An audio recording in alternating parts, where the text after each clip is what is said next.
So, what's up, YouTube? As you can see, we're playing Lone Wolf Joe Devers. Um, yeah, I'm not gonna. So, I have already played like an hour of this, like for the stream. Just telling the stream, I have played already like an hour of this, and I was like, oh yeah, we're streaming this today.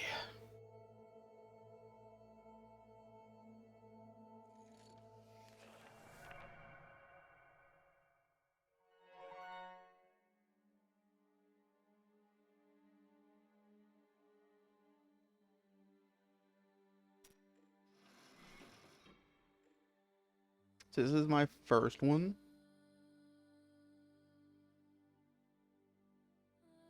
and I am going to, just start a new one. I only got through like the first chapter, so this is no issue.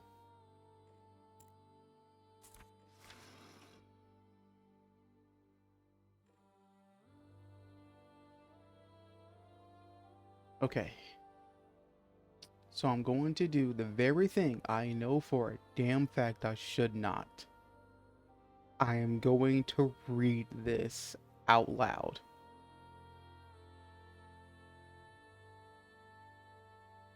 Reading out loud in school was hell, and you're about to see that firsthand.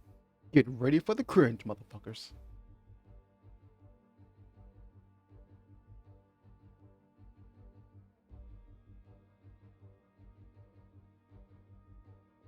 Right after I fix something, hold on a sec.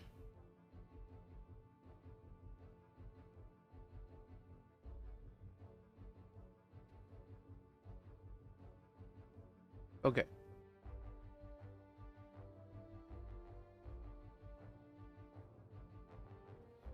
I think my audio is good, so let's do this. You're a lone wolf. Your life is not ordinary one.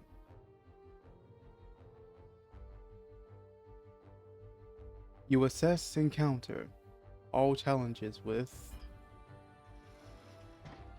I'm going to go with my like original build that I had already kind of done, which is that. I'm going to go ahead and just fill out this out and then just read the whole thing. I choose sword.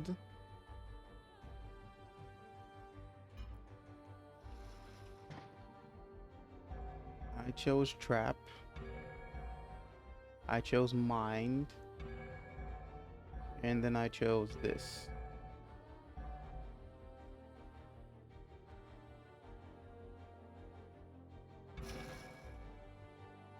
Okay. You're a lone wolf. Your life is not an ordinary one. You assess and encounter all with intelligence. May the battles you have fought in defense of Summerland. Wielding your sword, you're more than a gifted warrior. You possess special Kai disciplines that give you mastery of survival, mind blast, mind shield, weapon skill, and sixth sense. The Summerland, and the Kai. I know, cringe as fuck voice, but fuck you, deal with it. I'm gonna have fun with this. And if you're watching the video, you're here for the ride. If you're in the stream, well, that's just too damn bad. Yeah, let's run it.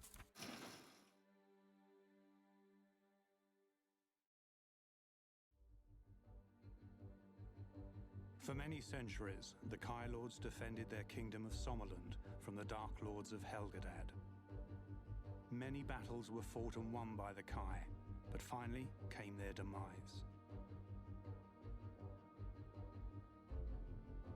3 years ago, the monastery of your warrior order was attacked by the armies of the Dark Lords. The Kai were destroyed. You were the only one who survived the final battle.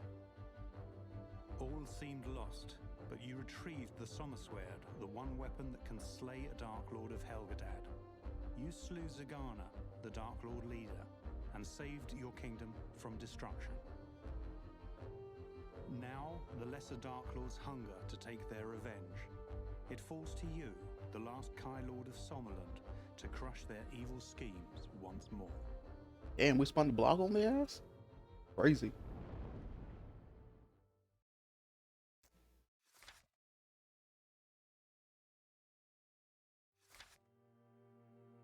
Blood on the Snow. Chapter 1. Blood on the Snow.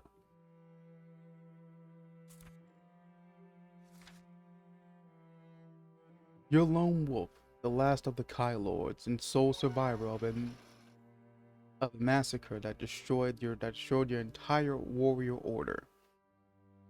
You would prefer not to be where you find yourself now, in a narrow mountain pass, blanketed with crisp snow, flanked by shadow. Timberlands were wait, is that right? Timberlands, yeah. Where icy winds whistle through the branches and call and chill you to the bone. You would prefer not to be here, but duty has called you to this remote part of this remote part of your domain. You are the feral?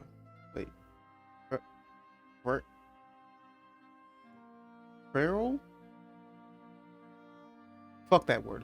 Of this territory, and you are responsible for the safety and security of the hardy Summerland folk, who live and prosper in the harsh mountains borderland.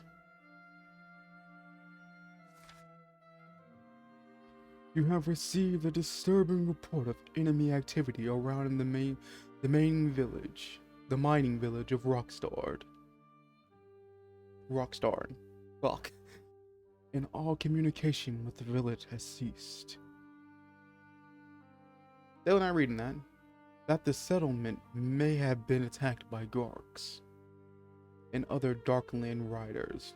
You have come here to assess for yourself the true situation. After a seemingly endless trek through the snow and ice, you have almost reached your destination. Your horse becomes increasingly nervous as you approach the outskirts of the mining settlement.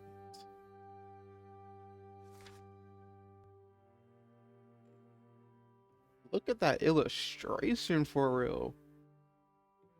Damn, that shit is nice. LB artist. The smell of wood smoke is being carried along on the chill air, and its acrid aroma unsettles you both. This is not the reassuring smell of smoke that arises from hell or furnace in the depths of winter. This is the smell of wanton destruction. Your heart sinks. You have journeyed here as quickly as the harsh weather would permit. But despite your valiant effort, you may have arrived too late. I don't know how long I can actually read in this stupid ass voice.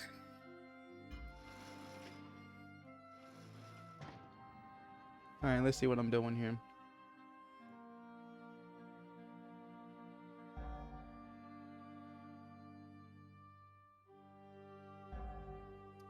Let's see. I know the choice I chose originally, but I originally chose this one, to be careful and proceed on foot. But I kind of want to see what happens if I choose this one. Use your Kai survival ability to understand what happened.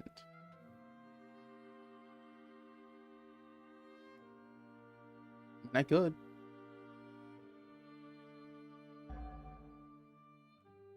I'm still gonna do this though, it's not necessary.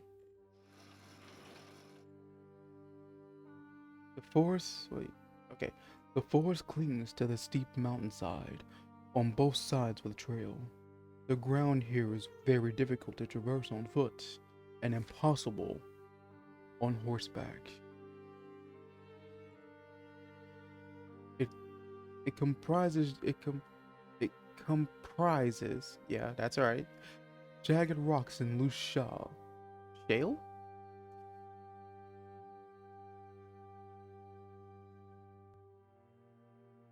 Okay. In in tr- fuck that word too. With treacherously deep and narrow fissures, and they are all covered by blanket of ice and snow. It will be very difficult. It will be very difficult to route very difficult route to take. But if you were to always keep the trail in sight, it would be sure way to reach Rockstone. You dismount and pet your horse's head reassuringly. Then you retrieve your equipment and personal items from the saddlebag.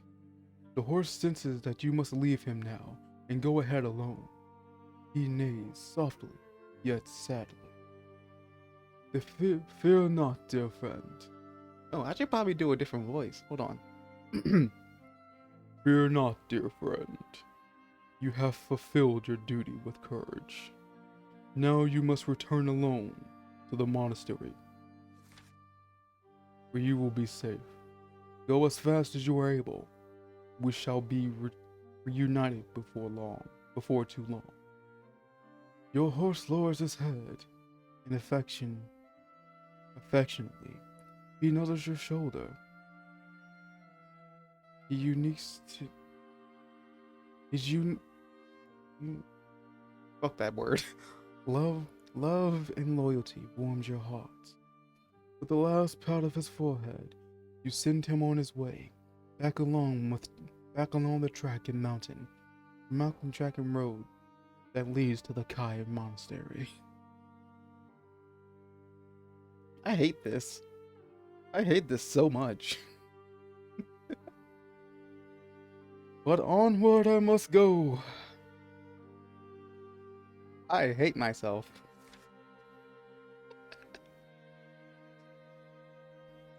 You watch him go until he is lost among the trees. Then you still your nerves and resolve to reach Rockstead as quickly as you can on foot. You tackle the difficult ascent with dexterity until you find the way ahead is blocked by a vast wall of snow.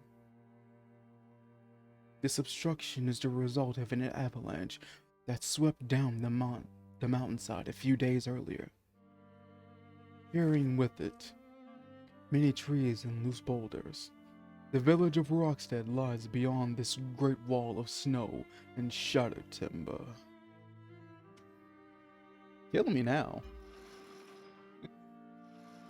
I hate myself too much, so I'm not gonna stop. Didn't master that skill. I know what happens here, which is... Okay, this says you think things through. But what happens with this is literally... Okay, so you grab a giant stick. There's a boulder in the way that's basically a fault point. You use the stick and you get the boulder out of the way, but the snow falls on you.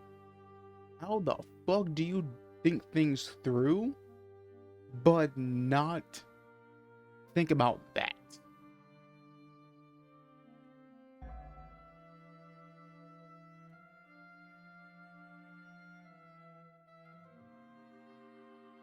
You know what? Fuck it. I'm gonna let y'all see. I'm gonna let y'all read this. I'm gonna read this shit out to y'all. This fucking stupidity. Oh, shit. Forgot about these. Forgot about these. Forgot about these. Forgot about these. You examine the wall of snow and discover that an extra large section is being held in place by a boulder, perched precariously on the edge of the steep decline. If you were able to dislodge this boulder, the snowy fall of this section would collapse. It would create a gap through which you could pass to the far side without having to make without making the treacherous ascent to the summit of the avalanche debris. You scour the swirling tree, you scour the surrounding trees, looking for a solid branch that you can use as a lever. Fortunately, you discover an ideal broth, strong and straight. Wink, wink. Anyway, and set to work fixing it, and place behind the boulder with all your strength. You will pull on the end of the stout branch and feel the boulder start to move. There was a loud noise, like the rumble of thunder, and suddenly the boulder falls away into the decline of the snow behind the caps. The collapse. Boom! You complete. Bearing. Ugh. Fuck. And the snow behind collapses, bearing you completely. Fearing suffocation, you struggle to free yourself from the grip of the crushing white prison. After what seems like an eternity, you break through and you break to the surface and gulp down lungs full of cold, fresh air. Here come. Fuck. I didn't read that. You come close to death. You come close to being suffocated to death. And this near-death experience leaves you feeling shocked and acutely aware of your mortality. As you regain your composure, you see that the way ahead of you is clear. A V-shaped cliff has approached where the snowfall has collapsed. You traverse the gap in the avalanche, but you are brought to a half by something black and metallic, piercing, protruding from the snow. It is the hilt of a sword. From its crude shape and black metal pommel, you deduce that it is a grok sword. With your hands, you scoop away the snow from around the sword's blade, and you make a gruesome discovery. The tip of this grok weapon is embedded in the frozen chest of a little boy, 7 years old at the most. You bite back your feeling of anger and revulsion. Carefully, you remove the caked snow from the child's brown hair, from his head, from the fragile shoulders of this innocent victim. You are filled with a great sadness when you see the look of sheer horror that is frozen, literally, on his tender, young face. A small pendant hangs around the child's neck. It is made of a summer landing gold, and there is a name inscribed on it. Cyric. You retrieve this pendant and put it safely in your backpack. Then you recover the dead boy's body with snow. Then you cover the dead boy's body with snow and say a prayer to the goddess Ishia to keep this spirit safe from the forces of darkness. You salute the boy's icy burial mound, and pass through the gasp in the snowfall to the far side. You are now less than a mile from Rockstone. Beyond the gasp is an avalanche wall. You find the village trail. It is open and clear of obstacles. You start to run along the trail, mindful that you have lost too much time already.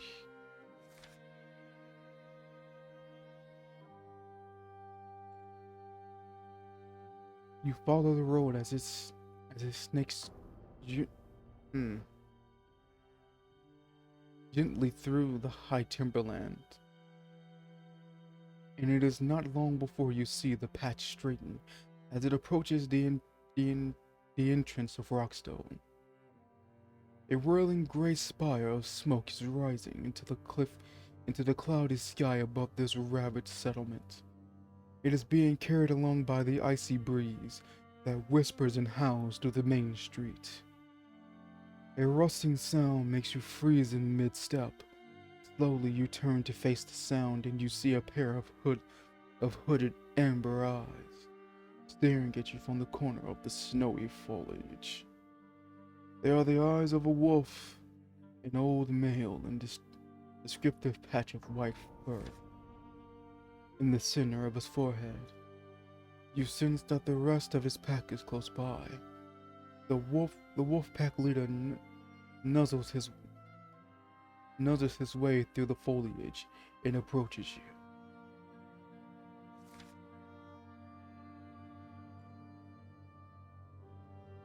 Bruh, W artist, my guy. W artist. Whoever the artist is for this, W fucking artist. Like, look at this shit. Look at the detail in the tree and how their fur patterns and how their fur looks too.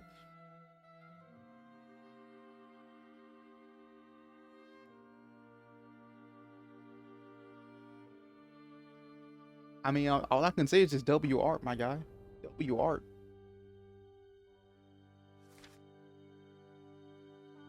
His thick gray body fur is highlighted with such gold-colored hairs that ripple. Excuse me. Colored hairs that ripple and gleam as he draws closer. He is a powerful hunter, yet you have no need to be afraid of him. With a narrowing of his eyes, he warns you that great danger lies ahead. Yes, yes, my friend. You murmur quietly. Yet face this danger I must. Here are my people. They are my pack. I am their leader. I must protect them.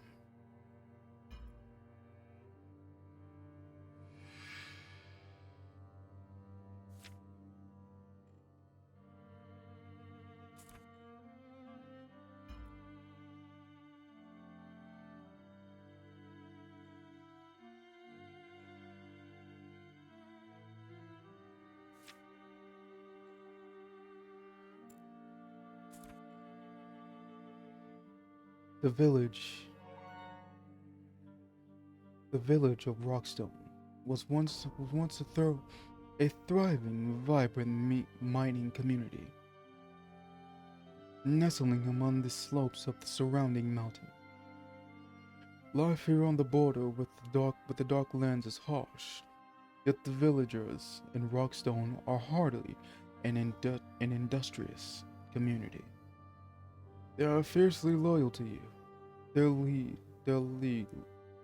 lord, and to King Olnar in Summerland. Now Rockstone lies silent and smoldering. The noise of the steam engines and its harmony? I know. No longer echoes amongst the high peaks. Cautiously, you approach the entrance to the village. It is eerily quiet. The smell of wood smoke that you detected from a distance is now heavy with the cloying stench of death. You stare unblinkingly at the horrific sense that greets you. The blood-soaked and lifeless bodies of the villagers lie strewn about the streets. Many were cut down as they fled, while others died fighting desperately to protect their loved ones in their homes. Recent snowfall has covered the slain with a thin white shroud, sparing you the unsettling sight of their gaping frozen wounds. All around, several shops and dwellings have been badly burned and completely destroyed by fire. There are too many victims hereabouts for you to gather their bodies and give them decent burial. as is customary practice in Summerland. The terrible price that has been paid by the villagers of Rockstone, partly as consequence of your late arrival, weighs heavily on your heart. You close your eyes, raise your face to the cloudy sky, and make a silent plea to the goddess Ishira, to gather and protect the souls of the slain. You open your eyes and advance along the main street, your nerves as taut as wind steel wires, as taut as wound steel wires. Then you hear something. It is the sound of bare feet on fresh snow. It is followed by the rattle of loose armor and the growling growl that set your pulse racing. It's a Gark.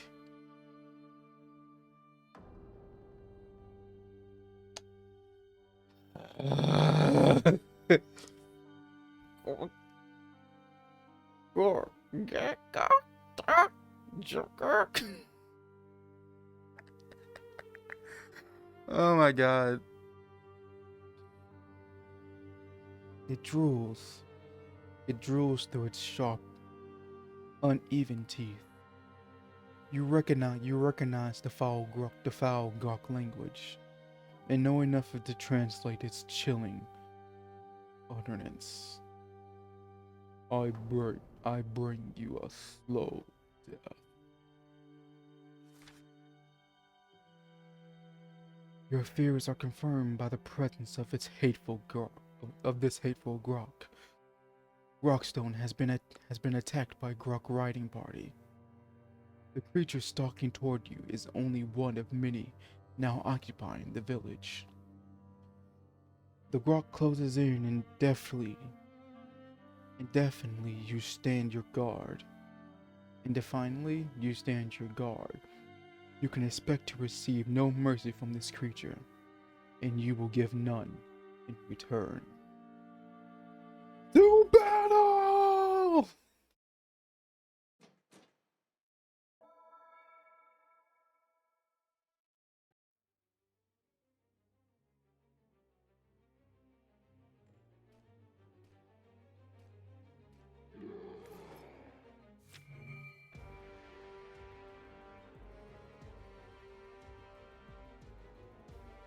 I've been through this, so let's run this.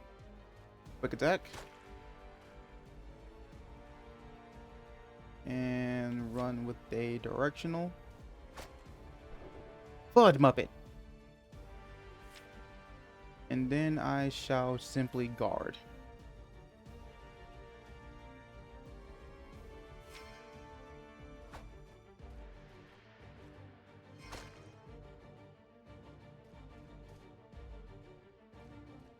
I can do nothing here, so sweet.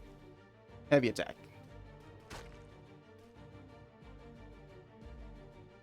Then just a quick one. That was not the heavy attack, that's a heavy attack. I'm stupid. Another one. Fudge Muppet, I'm out of energy. No, I'm not gonna use that. I'm just gonna I should have used my last few moments to guard, but I didn't. Oh, sweet, thank you.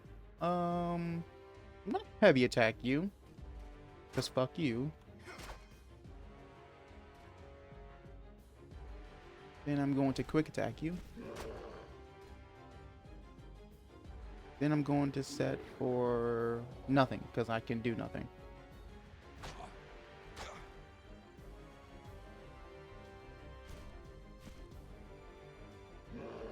Alright, mind attack then. Whatever this does, I guess. Okay, I guess I have a attack up. Yay. Oh, shit. Okay. Hell, you bitch.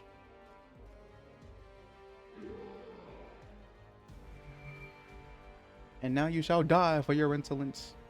Fuck you.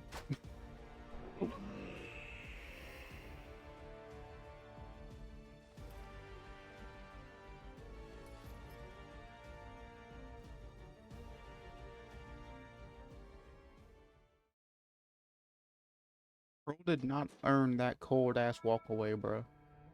Who does homie think he is? Bro did not earn that cold ass walk away. Sweet. You derive no pleasure from killing, but if there is only one survivor still alive in the village, you vow to do everything you can to find and keep them safe. You turn away from the Grok's corpses and scour the surrounding buildings for signs of life. But this part of Rockstead, wait, but this part of Rockstead and its inhabitants were hit especially hard. It looks as if Grox wanted to make dutifully sure that nobody would escape and raise the alarm. The houses and stores are badly damaged. Their once fine facades blackened and charred by fire.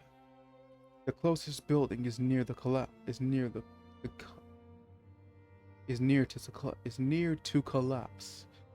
Much of the roof has fallen, and its walls are cracked and hollowed. Above the smoldering door, you can still see a sign and make out the inscription: Pink's Store. The store is in such a dangerous condition that you feel it's unsafe to enter. However, it has an attached warehouse that has survived virtually intact. You try to enter, but the door has been barred from the inside. Nigga, we climbing. I done this before. Let's do this.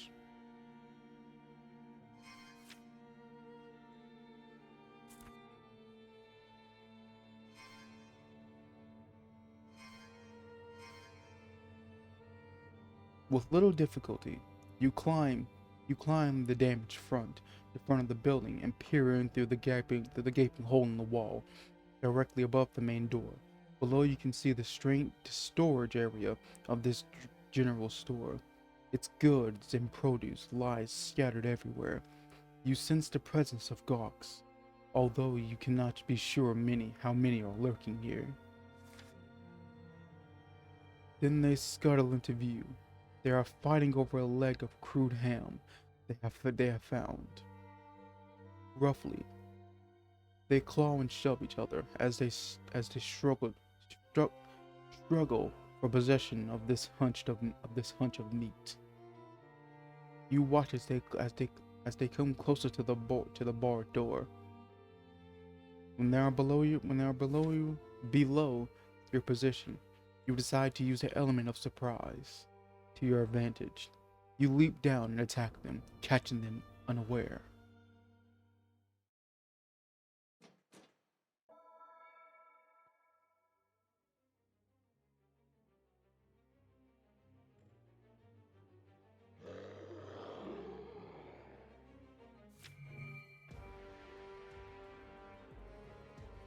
Alright, let's see here. Oh, Fudge Muppet, I am running out of time.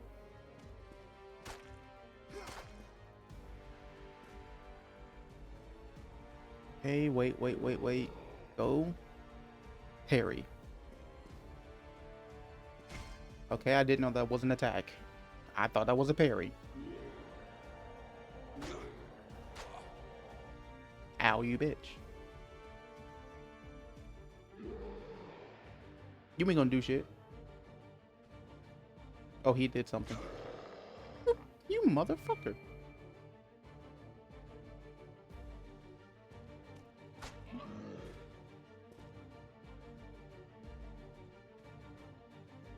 I'm just gonna parry your ass. Okay, again, that was not a parry. I don't think I can. Okay, I can block. Okay, motherfucker is.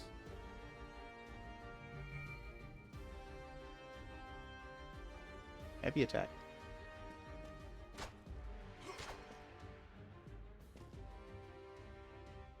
That's gonna finish you off.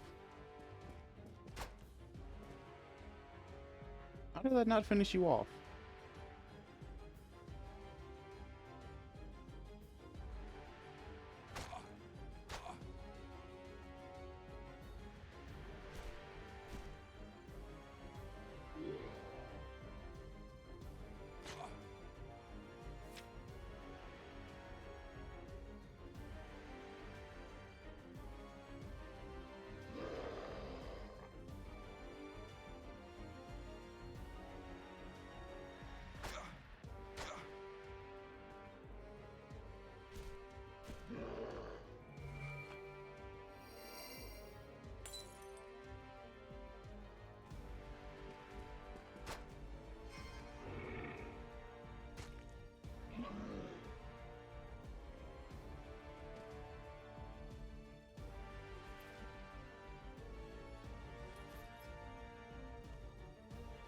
Alright, you low-key earned that cold-ass walk-off. You low-key earned that cold-ass walk-off. Alright?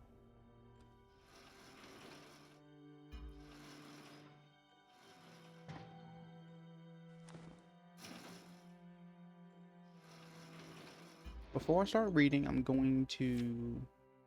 I am aware. In here... I think I have a spare potion somewhere. I do have a spare potion. Put that in my belt. And head back to the map. Okay. This was once a thriving general store, but now it lies in ruin. Its structure badly damaged by the fires that were started deliberately by the meandering grogs. Much of its stock has been looted or despoiled by its unwelcome invaders. A map of Rockstone in the surrounding mountains area, hanging on the soot blackened wall. This mining village is built on a plateau of rock overlooking the sunken forest. The entrances to this famous Brian Mines is located in the southeast part of the crater-like wall of the rock that surrounded and contains the wooden depression. You suspect that the brain may have the reason. Fuck. You suspect that the brain may have been the reason why the gas have attacked Rockstone in force. You search through the debris that covers the floor, but there is little of value to be found. You are about to stop your search and leave the store when behind the store's center, you discover something that sparks your curiosity. It is a large wooden chest, and it is locked. Shall we see what's inside?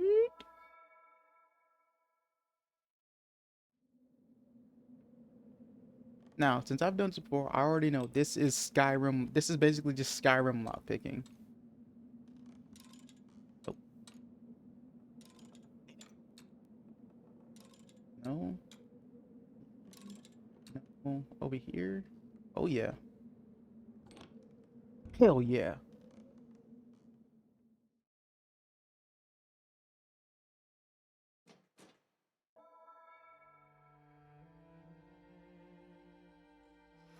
You managed to pick the lock, and now the container lies open in front of you.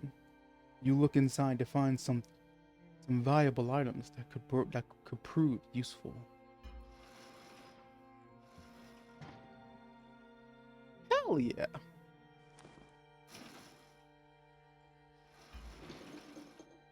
Oh, okay, it's already added in there. Cream. I've been playing Cyberpunk, so I'm gonna be using Cyberpunk lingo every now and again, okay? You fucking gonk.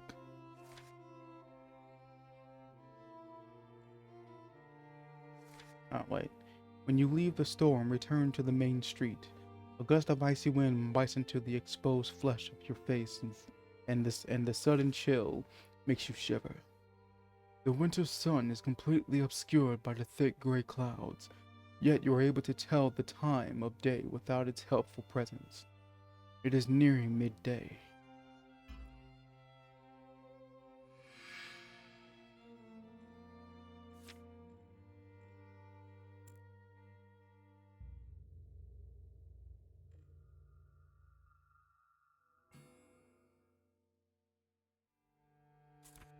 Yippee!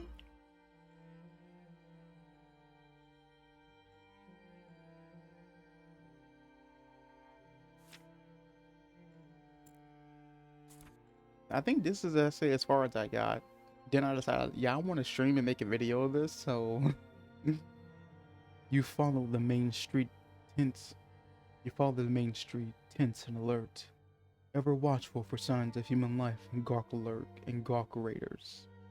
Suddenly, the door of the nearby building is thrown open and into the street pour a gang of gawks, growling and wavering their black-bladed weapons above their lonesome heads. You steel yourself for immediate combat, but you can but your concentration is broken when you glimpse a human as among their number. It is a girl in her late teens, with short dark hair and sharp sparkling eyes. With short dark hair and sharp sparkling eyes. Lunging from their eluding from their appearance and her clothing, she does not lack the typical. She does not look like a typical Rockstar villager.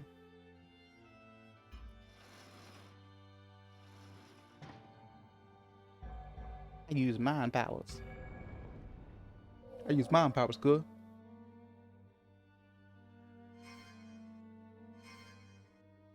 Oh, shit. Fuck.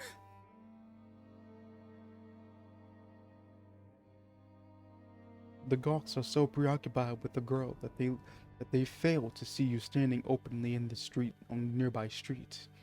Quickly, you seize the advantage and launch a psychic attack upon this closely guarded gang of enemies. Closely grouped gang of enemies. And the searing effect of your mind blast makes the Gawk shriek in pain. You glance toward the girl and see that she is stopped momentarily. For a fleeting second, your eyes meet, and in the blink of an eye, she upholds a small crossbow from beneath her cloak. It is unlike any crossbow you've seen before.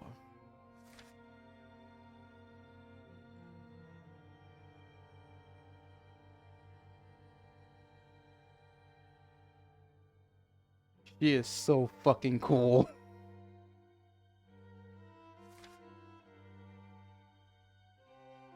He levels the strange crossbow at one of the Groks and sends the steel bolt steering between the creature's hateful eyes. She fires again and another Grok falls dead. Then another. The crossbow is reloading itself as fast as she can fire it.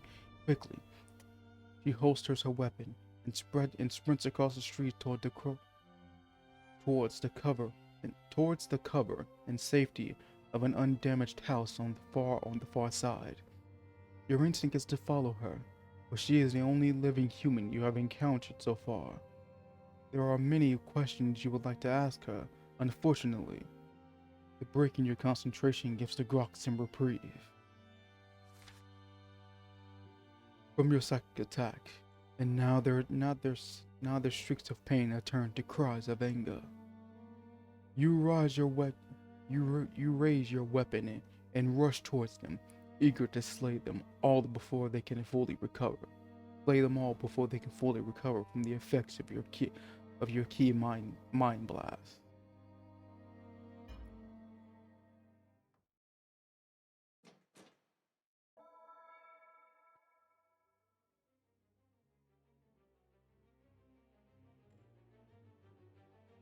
Let's fuck him up.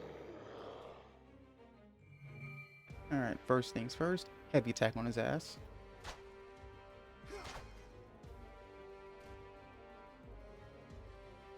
Then we are going to do this.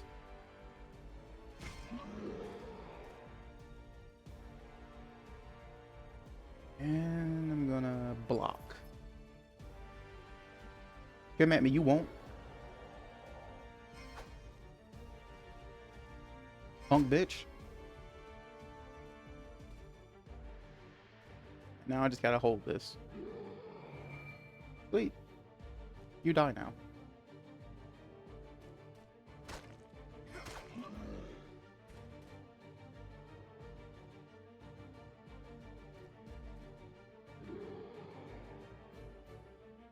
Actually, hold on a sec. Extra damage my sword. Wait, just for the last second. Woo. I almost missed that too.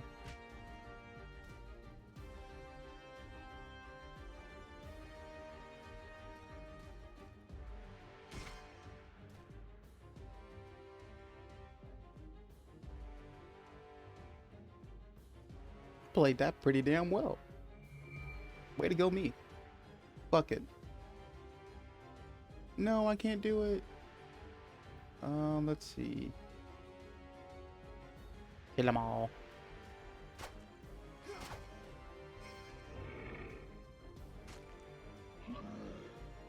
Bitch, bitch nigga. No one damn well he can't say that shit. But I can, so fuck that. I'm having too much fun doing dumb shit. What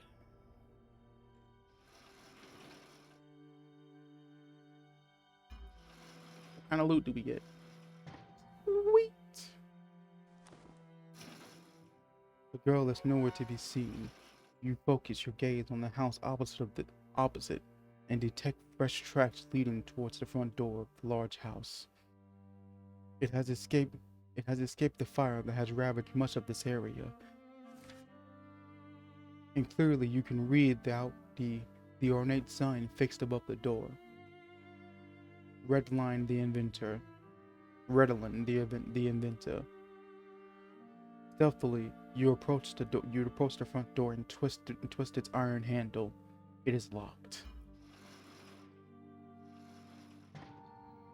We gonna lockpick that hoe?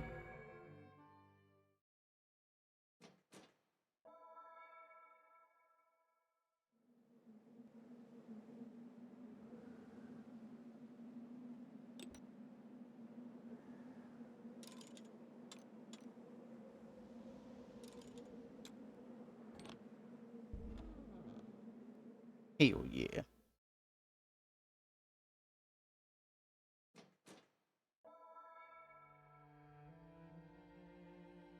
You hear the clack of the lock opening, and you reach the door handle.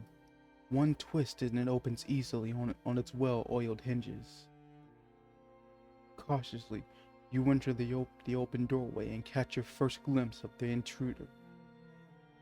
interior of the Redlands house. It is furnished with sturdy chairs and tables, all stacked high with blueprints of inventions, prototype clockwork devices, and tools of all kinds.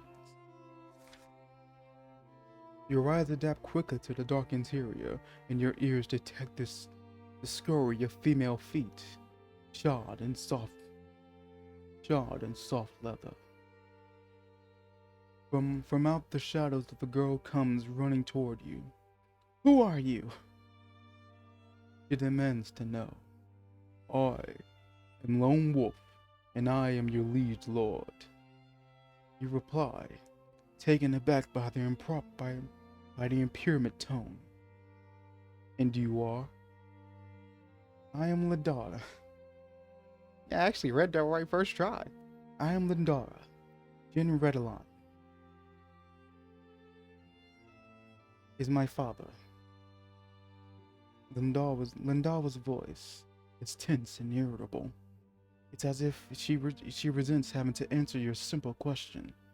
This is not how the village would normally address their liege lord. As you assume, she must be in this state of shock. Thank you, my lord. You know, I gotta say that shit more sassy.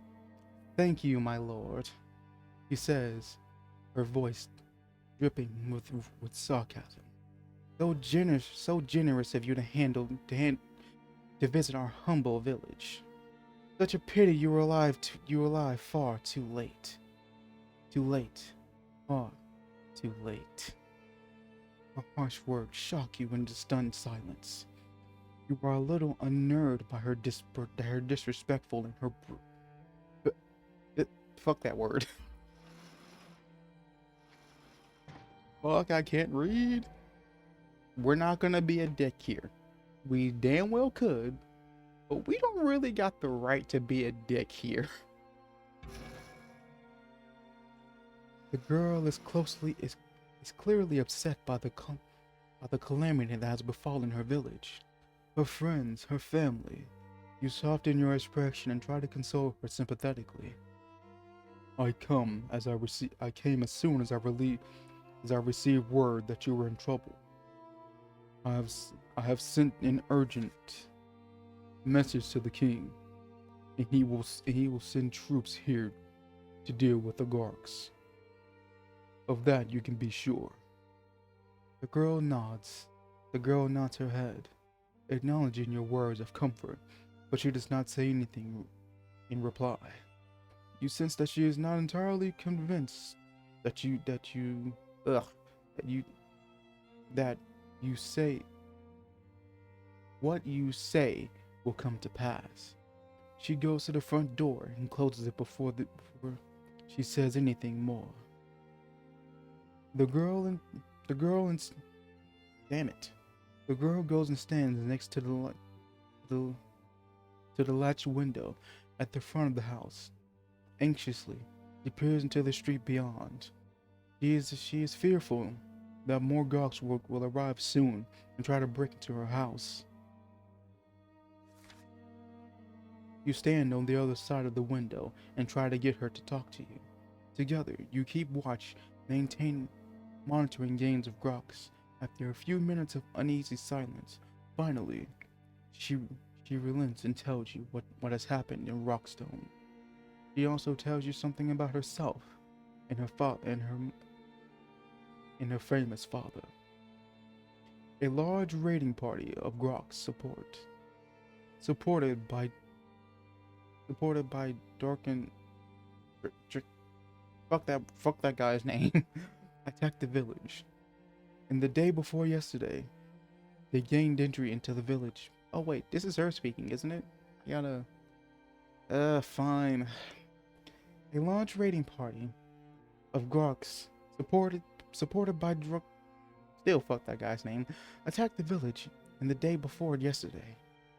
They gained entry into the village by the way of the large steam powered elevator platform. This elevator is used to host wagons of Brunyan ore and convoy miners to the floor of this sun-kissed forest. Rockstone has attached during. Rockstone was attacked during the day.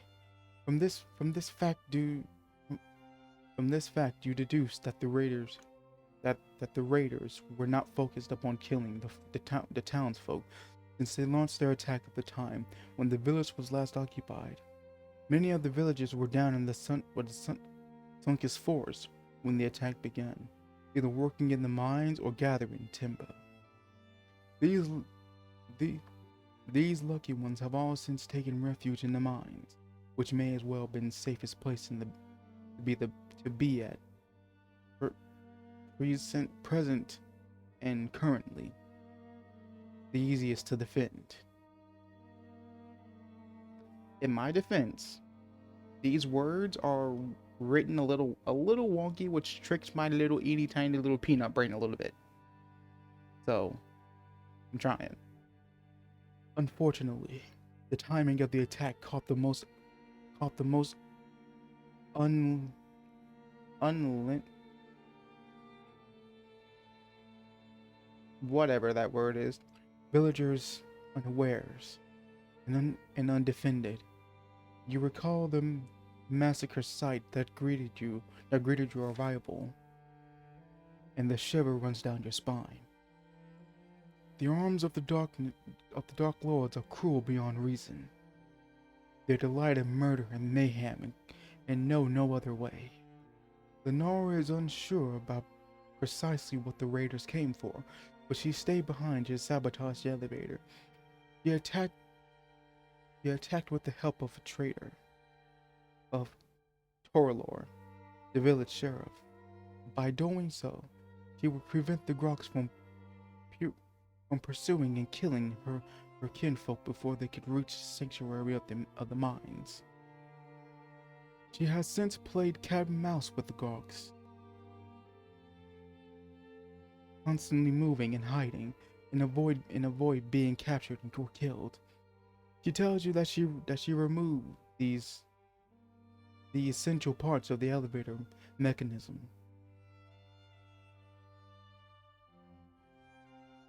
All right, y'all give me a moment. I need a drink of water because holy shit.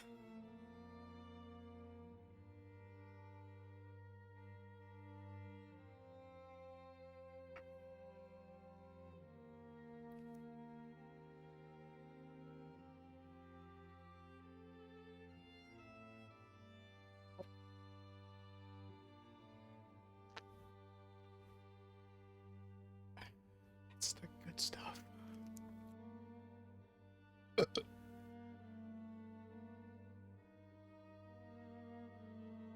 Okay, water break over.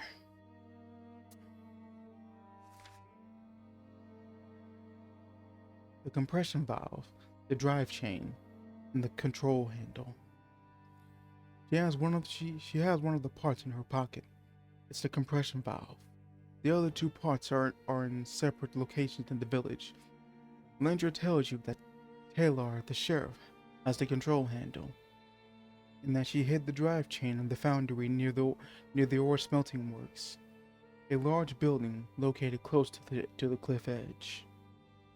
I'm assuming that's going to be that over there. I mean, it's pretty much almost guaranteed. Without these parts, the elevator is useless. The Grots cannot return to the forest floor. They are trapped here. The cliff is steep and sheer, and it's too treacherous to descend by rope. Lenora is anxious to rejoin her father and the others who are now hiding in the mines. Rockstone is a far too dangerous a place for her to stay here any longer, but she is sorely aware that the only way down to the forest floor is by using the elevator.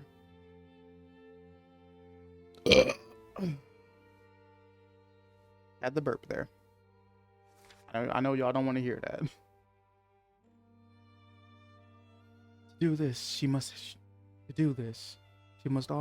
have all of the missing parts so that she can refit them and get the elevator working again.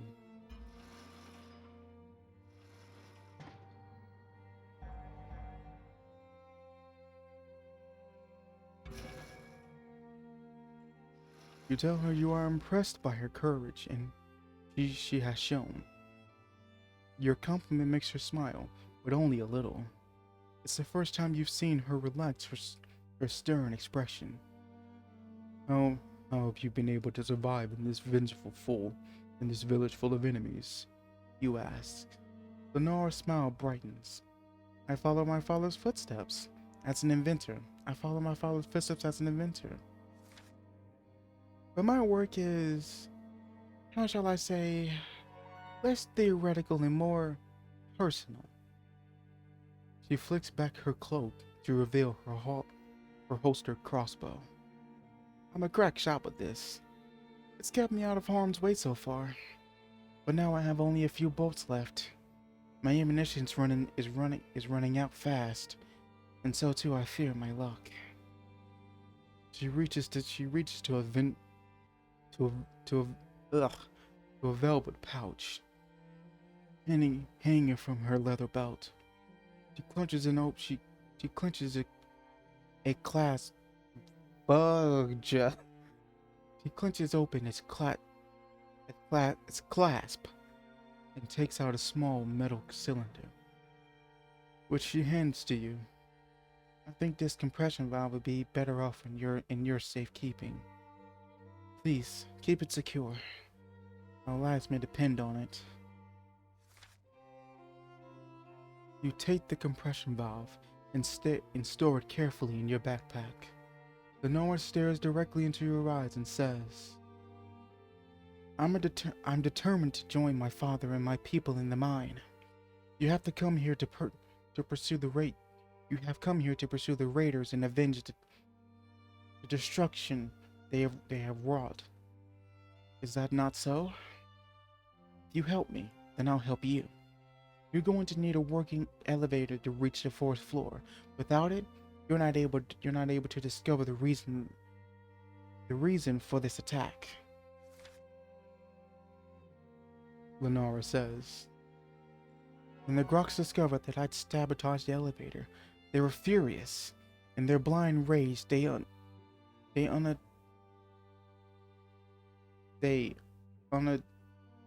vandalized. That's a V, not a fucking U. God, I hate this. They vandalized the pump room and the boiler house.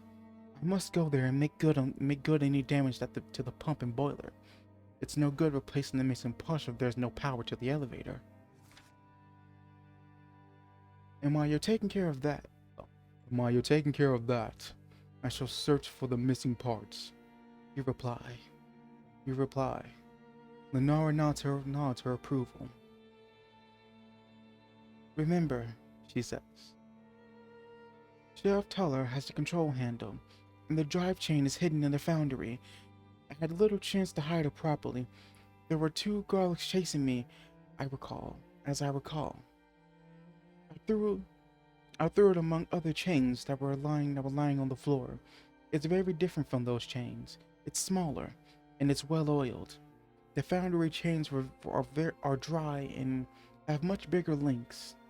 Very good. This will help me find the parts. You reply. Your immediate tasks are now clear. You must find Sheriff Tuller and retrieve the control handle. And you must go to the foundry and find the drive chain.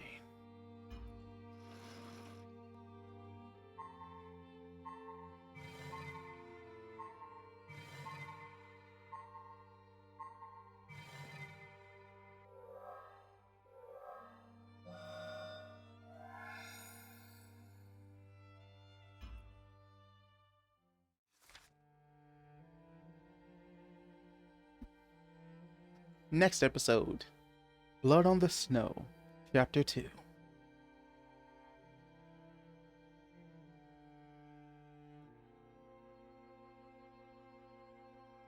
Alright, I have stopped the recording for that.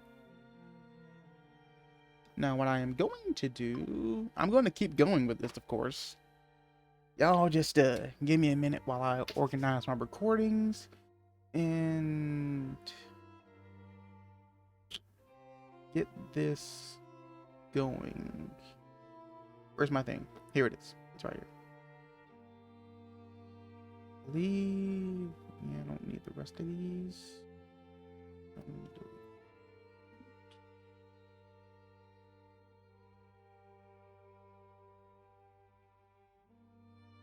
I am an idiot that opened the file instead of renaming it. Let's see. I'm gonna go silent for a sec, so maybe you're right back.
All right, now we're gonna start another recording for YouTube. Hello, YouTube. Welcome back to episode 2 of Lone Wolf. I shall be continuing my voice acting journey. As in me just doing dumb shit with the voices because I can. Anywho, Chapter 2, Blood on the Snow. Lenore prepares for the mission. She gathers up some food and some tools, and she puts them in her backpack. As she is fastening the flaps, she says something which surprises you. When I saw you for the first time, I thought you were a grown man. Now you seem really young to me. Lenore's shoulders her backpack. Then she picks up a Stelero dagger and slips it inside her belt.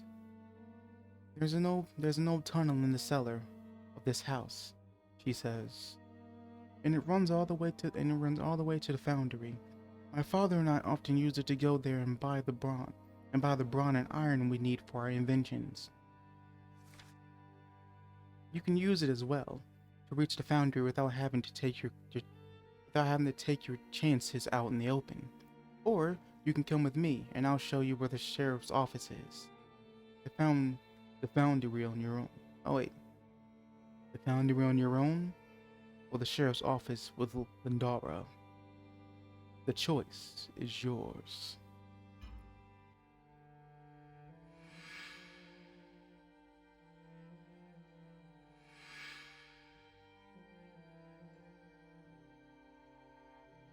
I would say, well, chat, what do we do here? But, well, there's no one here. So, choice is literally just up to me. I'm gonna go to the sheriff's office.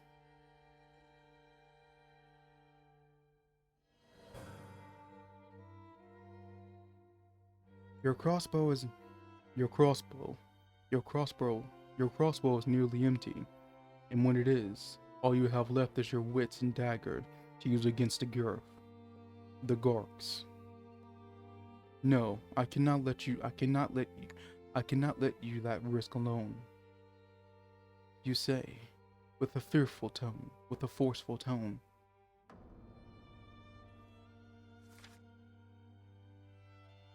Lindara starts to protest, but you cut her off in the middle of her first sentence. We shall leave together, and that's the end of it. We shall leave together, and that's the end of it. As soon as you show me where the sheriff's office is, we shall split up. I will look for the Tarler. I shall look for Tarler. You will go to the boiler house. Is that clear? You shall go to the boiler house. Is that clear? Perfectly clear. She says, with more than a trace of resentment.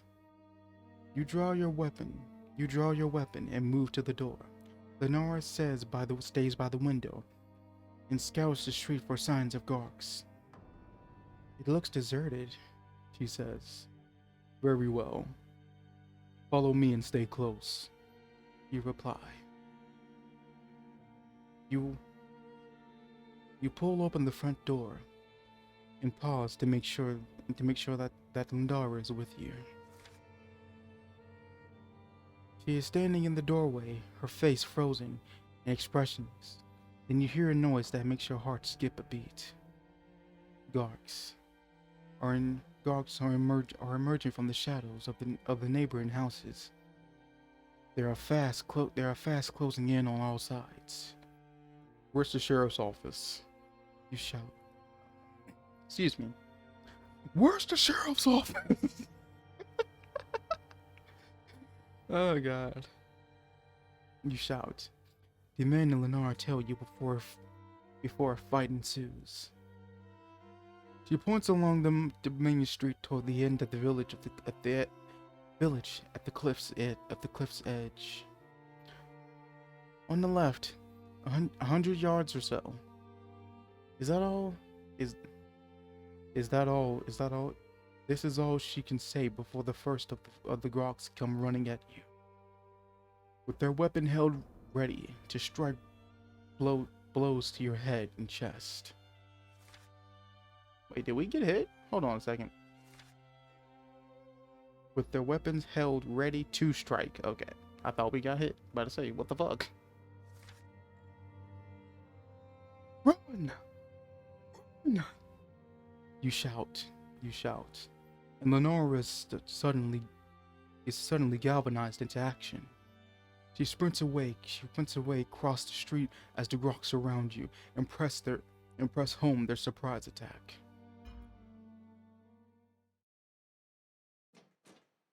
Y'all ain't about it, y'all can't do shit. Come at me then. What's up? If you wanted, you can get it, let me know. I'm about to fuck all y'all niggas up.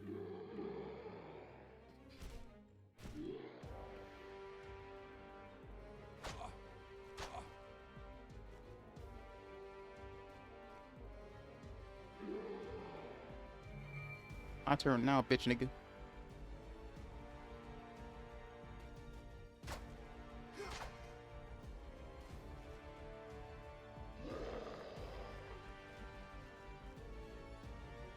Turn my attention to that one. And I think this is a stun, I think.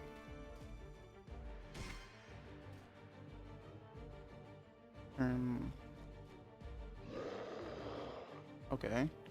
Turn my attention back to you.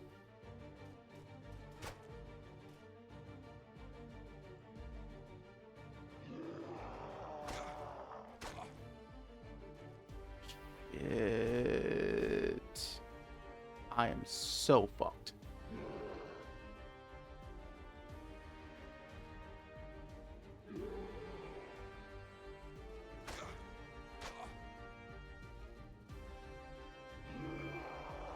Okay, I'm gonna use this.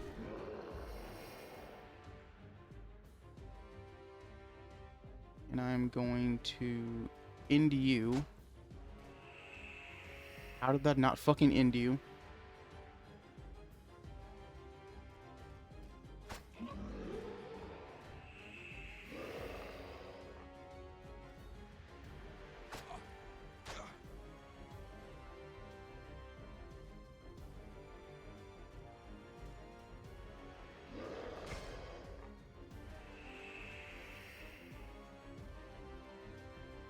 Damn it. One. Nope. Can't do it.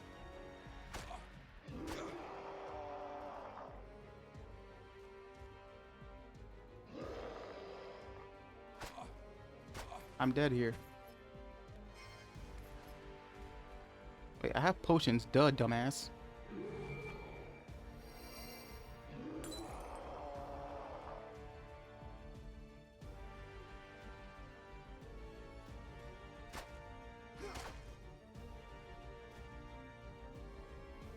Okay, that's out and done.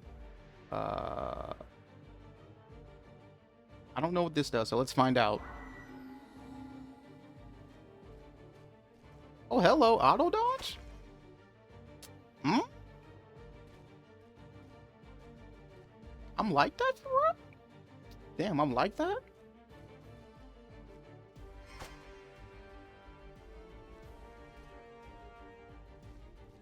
Damn, I'm like that? Yeah. Her auto dodging, I'm like that? I'm cooked. There is nothing I can do.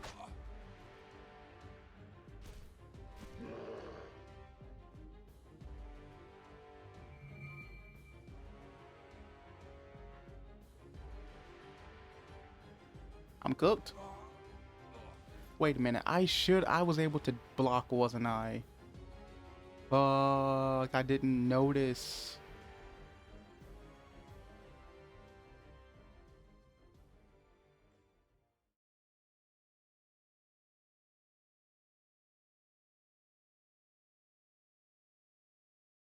I'm restarting the battle.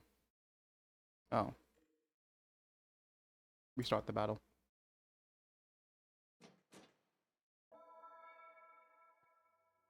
I need to play this a little bit more smartly. Because I was playing smartly before I started streaming. But I guess fucking streamer brain tells all common sense to go fuck itself, apparently. Anyway, gonna start off with this.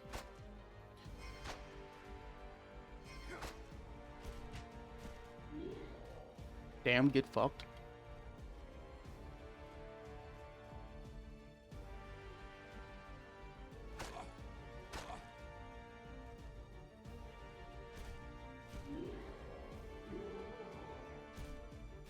Okay, I'm gonna go ahead and just end you.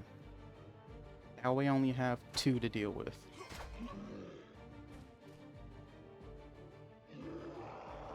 Wait for my stamina to come back. And put my shield up to block.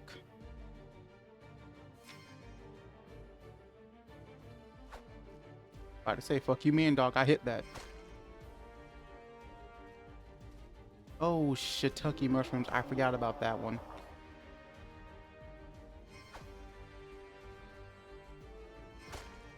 When I don't have stamina, it takes health.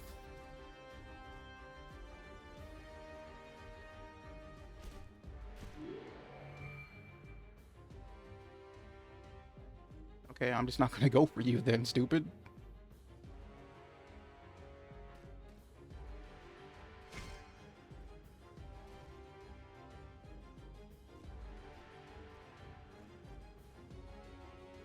For my stamina. Stamina. And end you.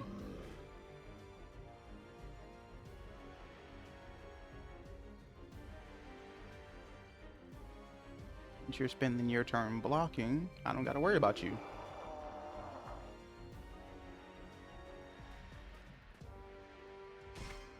Shield bash you. Knock you out. I don't want to use that just yet. Actually, fuck it, I'm gonna.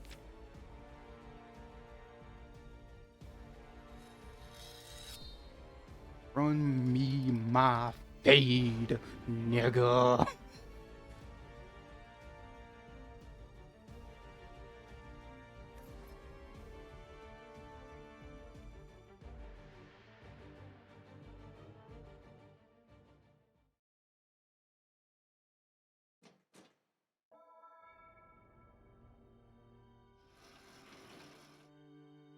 Let's see what loot we got. Give me the loot.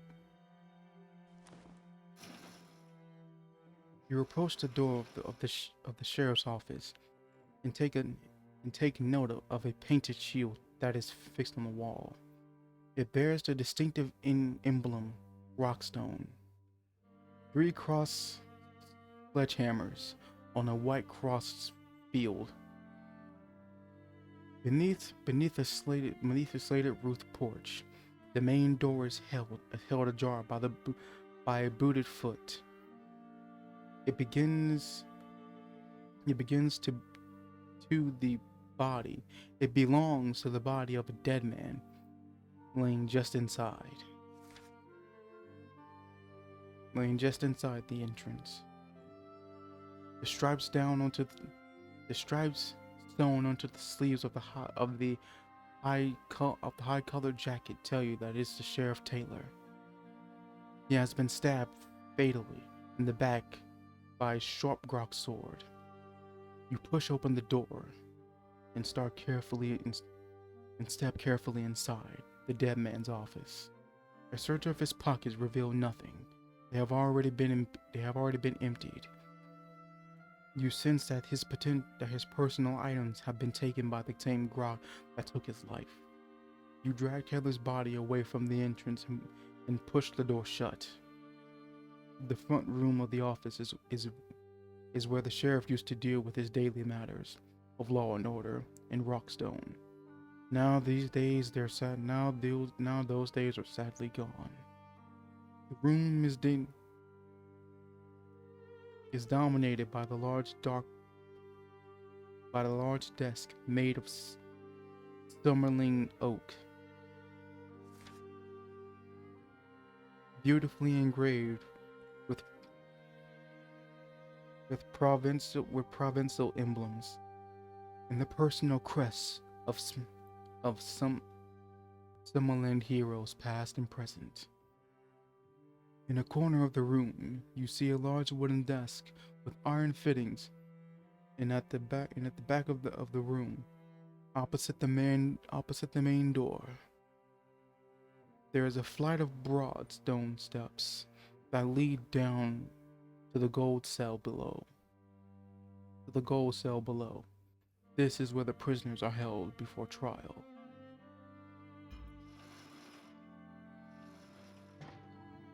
Let's see here.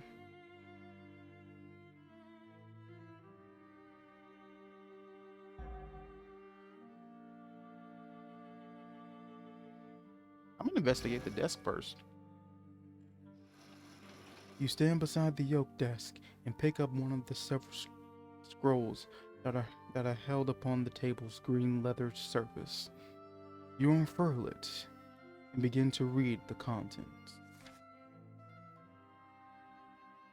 It is a death warrant for a man called Mark Gerald. Mark Gerald, a thief who has been found guilty of murdering two of the sheriff's Reeves, his deputies, who has chased Gerald and his accomplices to their hideout in the Sunkist Forest. You read that Gerald pled innocent when accused of the crime. He claimed that the Reeves were murdered, but not by him, by Garks. At the bottom of the scroll is written in Sheriff Taylor's hand and dated. Sheriff Taylor's hand and date of Garland's execution. It is today's date. Coincidence? I think not.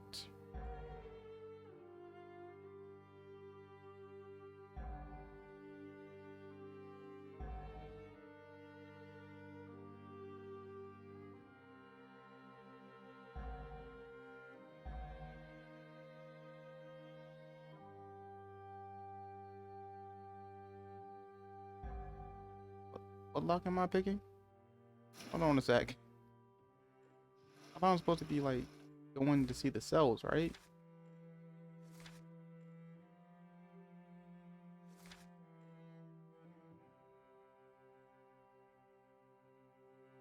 Oh, a large wooden chest. Okay. Yeah, I'm definitely picking that chest.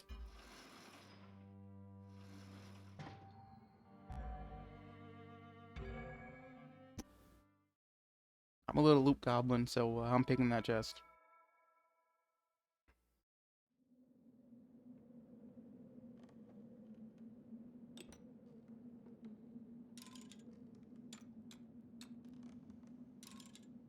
Not that way. Maybe fully? There we go. What we got in here? W art for that chest, by the way.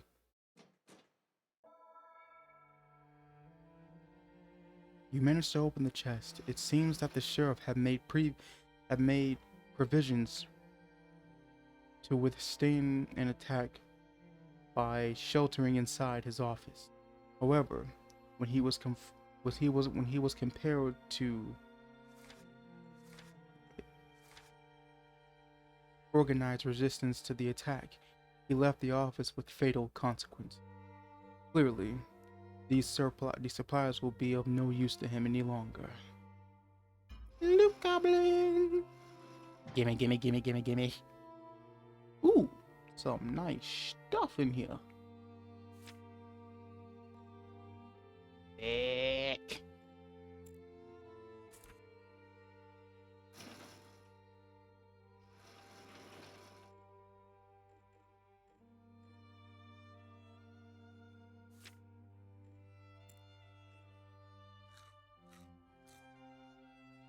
I mean, I still don't have enough, but knives, need those. These also throwing knives, I need those. Can I combine these? No, I cannot.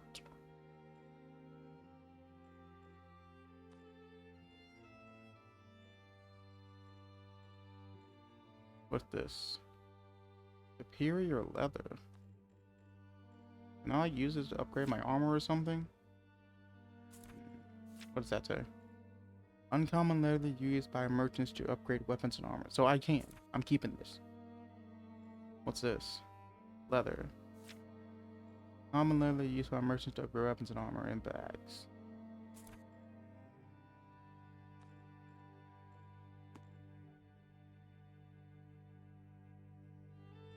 I can just put shit in here? Shit, say less.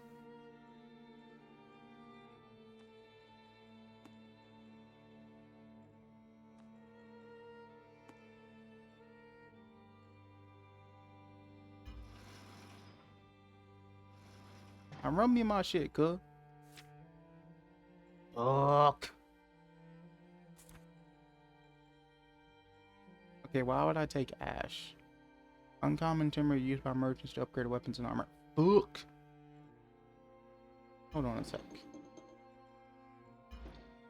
Now I gotta spend time doing some damn inventories management and shit.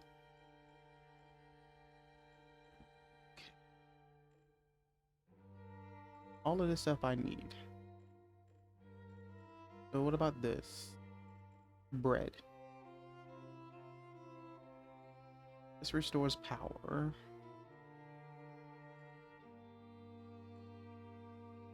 I'm not getting rid of my upgrade supplies. That's for certain.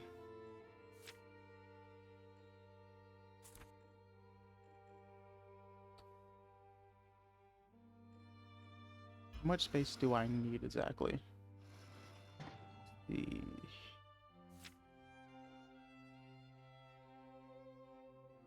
Can I take things one at a time, or do I have to take everything?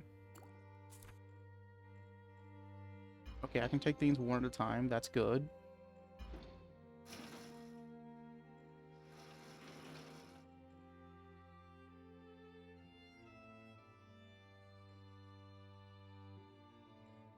I'm definitely having this. I want this.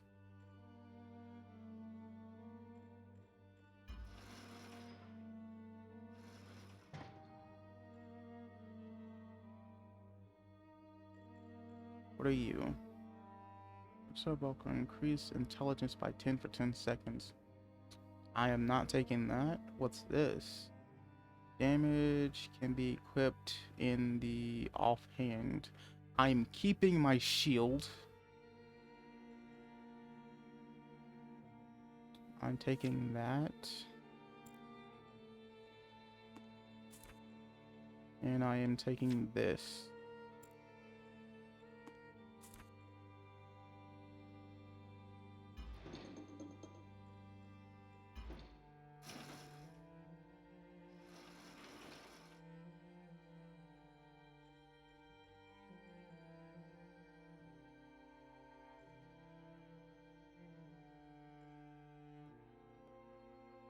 Yeah, I'm keeping my shield.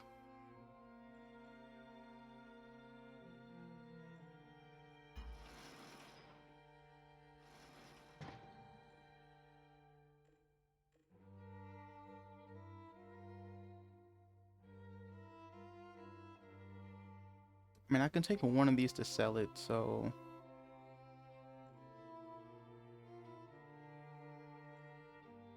I'm gonna take this to sell.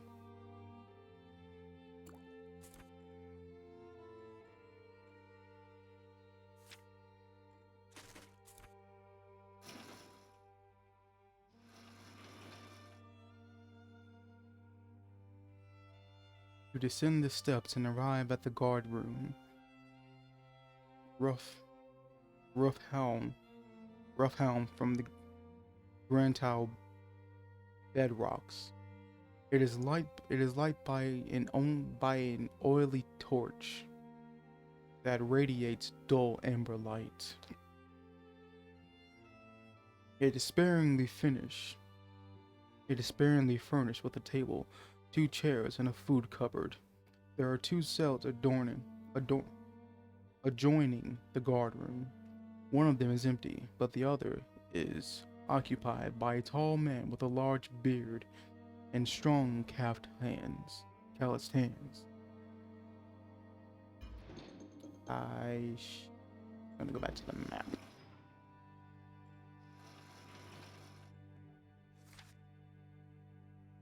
His name is chalked on the board fixed to the door of his cell. Mark Gold. Gold has gone without food and water since the morning of the Gark attack. He has heard the screams and the sound of cracking fire in the night, and he is anxious to escape from his cell before Garks find him, or he dies of thirst. Unlock the door. Unlock the door, he demands. Release me from this cell. I want nothing to do with this village and its fine, upright, law-abiding inhabitants. And I certainly don't want anything to do with these groks. And if I were to open this cell door and set you free, what would you do? Where would you go? The groks are everywhere. You would be better off staying where you are. I'd go back to the Sunken Forest. That's my home. Mine and my brothers. I've had more than enough of Rockstar. You rely your voice. You reply, your voice tinged with regret. Oh, you reply, your voice. What? Okay, the Groks launched their attack upon the Rockstone from the Sunken Forest. That Timberland is rife. I pitied the plight of your kinfolk, but I fear it is too late for you to warn or save them now. You turn away from the cell door, and Glad shouts out, "The key is over there! Unlock this damn door!" He points towards the iron fitting that fixes the torch on the wall. It's hanging from the bucket. It's hanging from the bucket.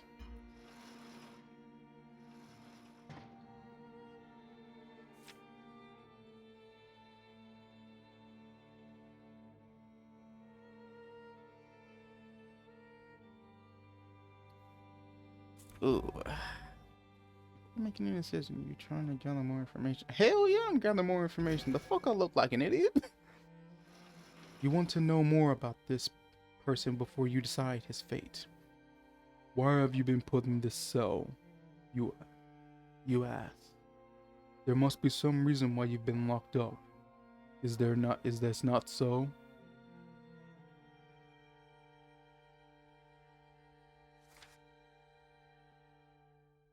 Gil's throat is pinched with thirst. Gil's throat is pinched with thirst. He says he will tell you everything. First, he must have some water. He points to the large cupboard standing against the wall, opposite the cell door. You pull open the cupboard door and find a pure pitcher of water, an emerald iron cup, half a loaf of stale bread. Answer me first, and answer me truthfully. Then I'll decide if you deserve this bread and water, and your freedom. He tells you his name is Mark Garth. His brothers are not blood related. They are a band of robbers, cast out of the town 3 years ago. For burglary and street crimes. They find refuge in Sunki's Forest and have survived there since, living off the plentiful flora and fauna. Not too long ago, he and his fellow thieves, his brotherhood, as he calls them, used the elevator to enter Roxton. They had come looking to steal bronze arrowheads for hunting. Whew, got the hiccups and the burps at the same time. Crazy. They had come here looking to steal run and arrowheads for hunting. Unfortunately, the sheriff and his reeves caught him in the act.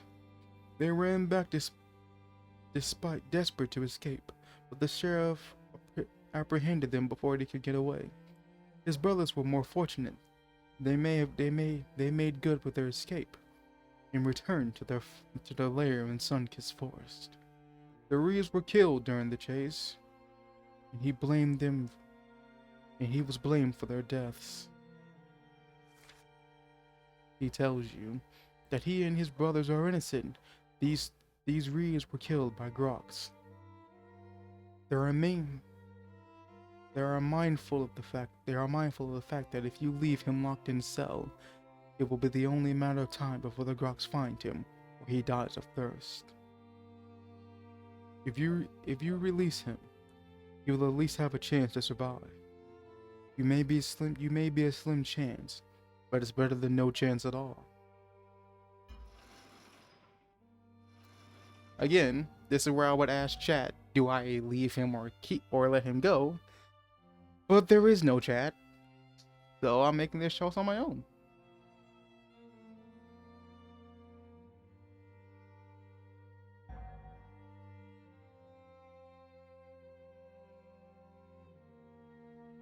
Now I'm gonna give him a chance to survive.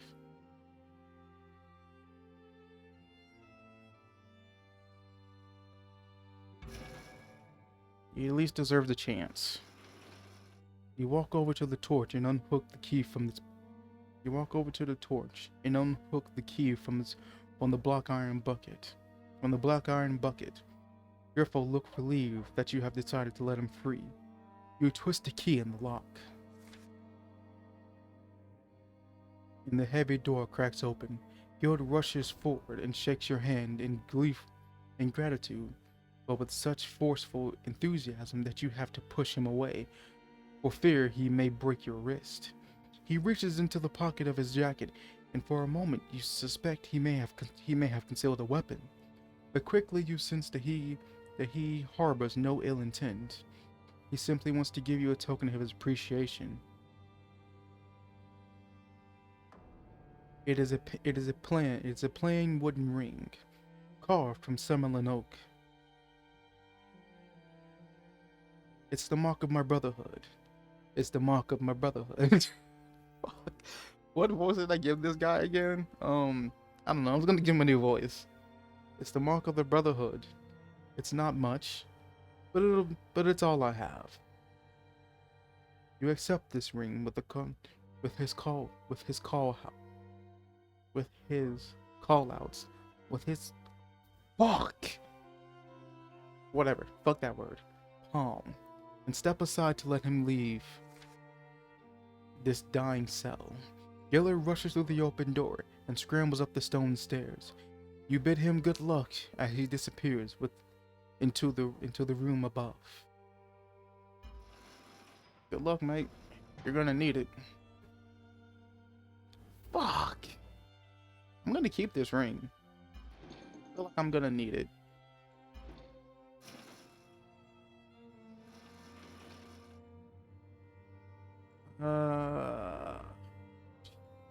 Shiitake mushrooms.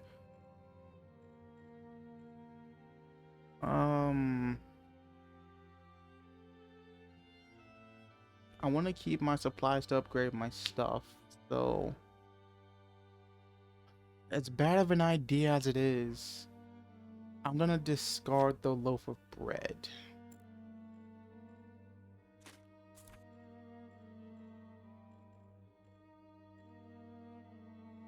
And I'm gonna send this over there.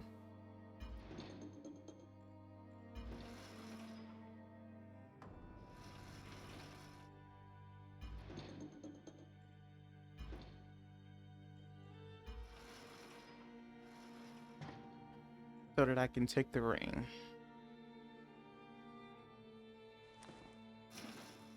You return to the street, saddened by the death of the Sheriff Taylor, and disappointed that you have not found the control handle. You fear that the Grox now possess this missing part. As you move along the street, you are lost in your thoughts of how difficult this will be to find the control handle. It could be anywhere in this village. Distracted, you fail to see the gang of Groks approaching from the nearby alleyway. That's hanging people. That's great. That's great.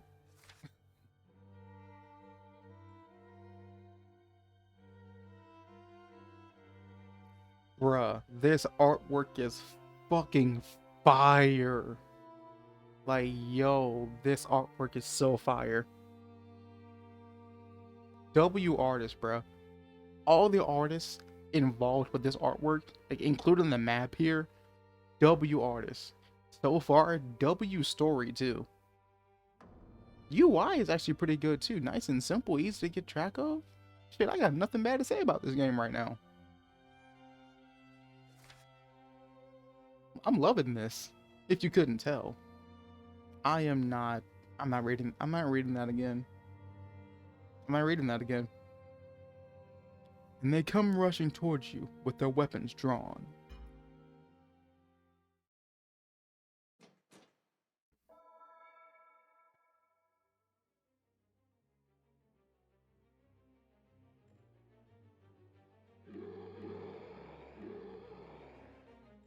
Run me my fade. Oh yeah, I'm caught off guard. So I'm on the back end. I'm on the back foot. Didn't even get a chance to put up my shield.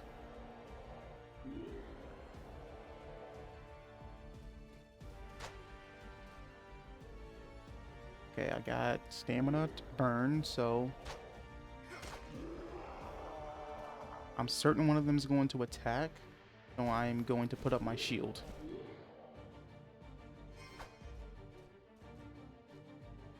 Back your ass up. Now I'm kind of cooked.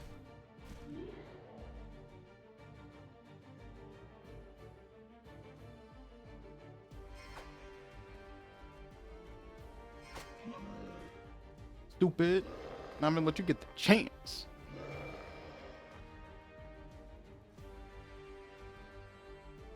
Okay, I'm gonna light attack you. I'm gonna attack you. And then I'm just gonna forfeit my Kentucky. Okay, I'm just gonna do this then. Make sure you can't attack. That was the wrong button for that. Can I do anything? I can't do anything. Alright.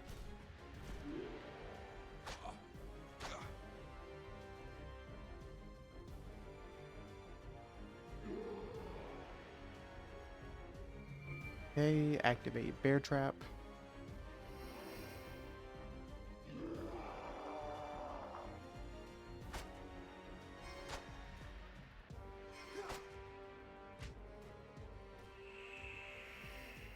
Cream. Next, I'm going to finish you off.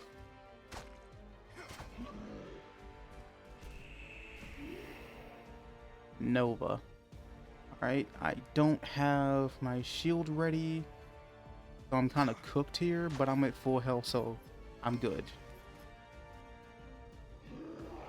Next is to simply just end your pitiful existence, so go fuck yourself. Holy shit, you're not dead? Bitch is dazed like a mug, though.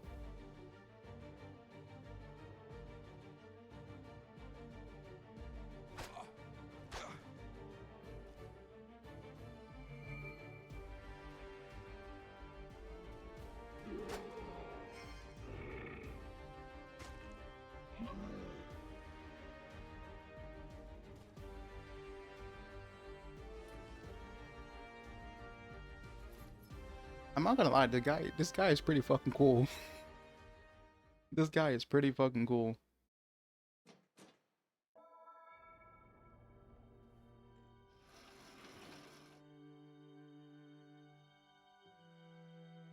Alright, let's see what kind of loot we got.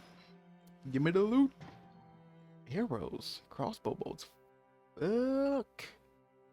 Oh, Kai pouch. Take that immediately. Definitely taking this. I think I can take the rest of this. You have dispatched these gawks, but the threat of attack and capture is still strong as ever. You can hear other gawks approaching this part of the village, drawn by the noise of your combat. You look toward for some place to hide, and your eye catches a small building with a bright red door and a sloping slate roof. Alright, I will be right back.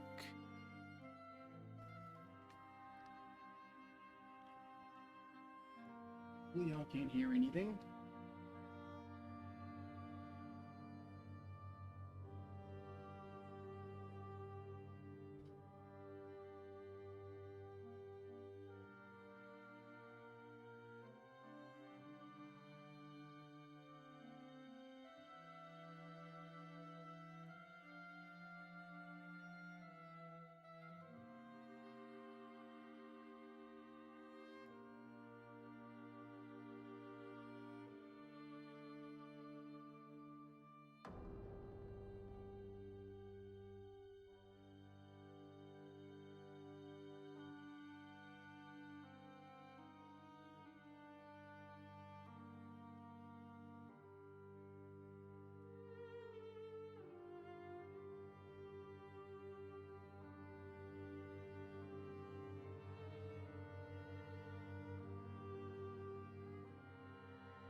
Alright, back to it.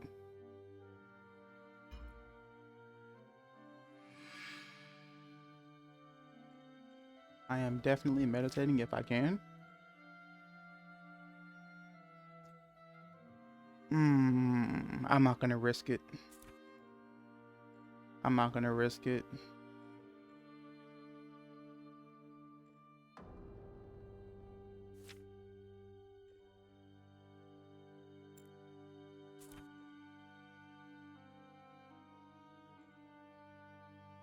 The red door is closed, but it is not locked. You enter and quickly shut the door behind you.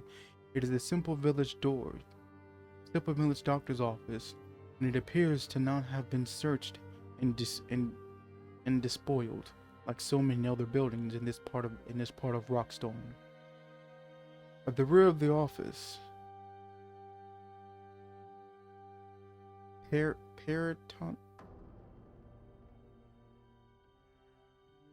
whatever the fuck that word is, by the drawn white curtain, you find the surgery. You find the surgery where a man is lying on a stretcher. His legs are wrapped in blood-soaked bandages, and he is barely conscious. Sweet glints Instance on his. Okay. Oh, sweat glistens on his. My God. I am going to jump off the highest building I can find. Sweat glistens on his pale face. He sees you, and, and falteringly, he tries to talk. You tell him to rest. He has lost a lot of blood, and his strength is waning, but he is determined to speak. He knows that they may be the last words he ever utters. My name is Grove. I'm a Rockstone miner. My legs were crushed by the runaway mine wagon. They brought me here. They bandaged me, and that's when the Groks attacked. Dr. Finkster left me to get help. I can't walk him. He could not carry me. So here I am. You asked the man if he knows where the doctor went. He said he was going to the Baron's warehouse. There were some people there who would help. He promised he would come back for me. But I have not seen him since. I fear the Groks may have gotten him.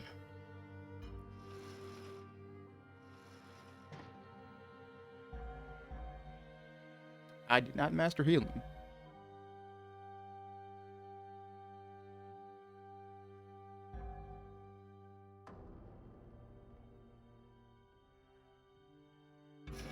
I'm gonna hide him. You think it highly likely that Dr. Finks has fallen foul to the Groks. They are everywhere. You know that it is only a matter of time before they will come and ransack the surgery.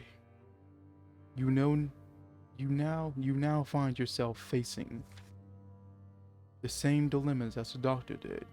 Grove is too badly injured to be moved without the stretcher, and a stretcher cannot be used with only one bearer. You decide to try and console Grove as you best you can, hopeful that he will evade detection when a Grok gang comes calling. But in your heart, you know that his chances of survival are very slim. The stretch of his gangrenous wound will surely lead the Groks to his hiding place. The stench. Yeah, homie's cooked. There ain't no saving him, bruh. He cooked. He's gone. It's over.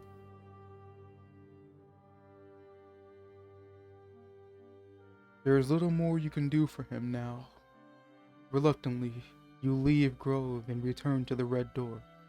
You must complete your mission, and you are solely aware that time is running out.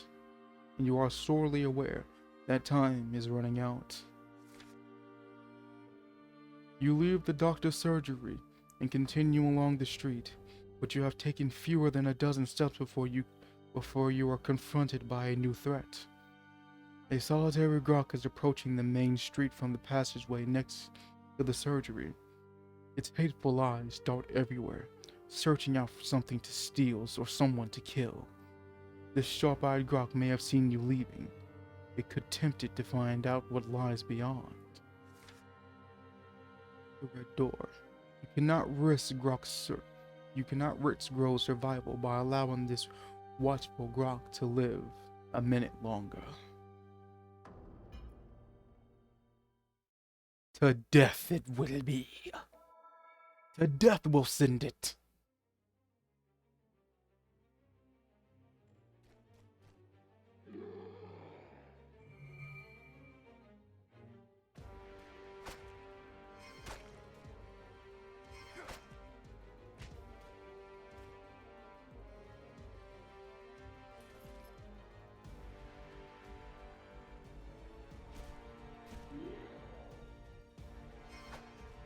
You actually going to attack, dumbass?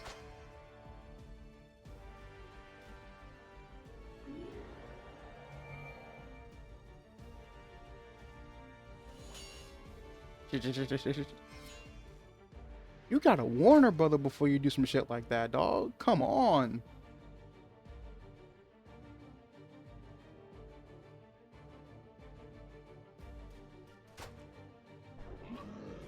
Fuck.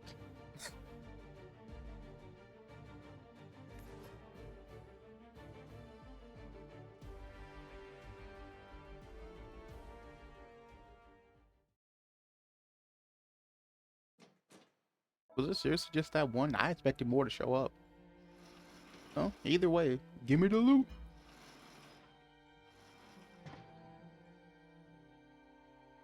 I don't think I can take all of this, but I'm gonna try. Oh, I can. You hurry away and continue along the street, keeping the shadows, keeping to the shadows wherever you can. A sign of a wall indicates the direction of the Baron's warehouse. Helped by the sign, You look along the street and see the warehouse in the middle distance. It is one of the largest two-story buildings in the Rockstone, and is easy to find. Now that you know precisely where it is.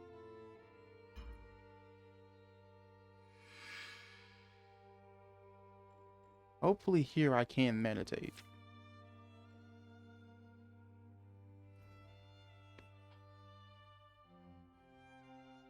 I'm gonna risk it.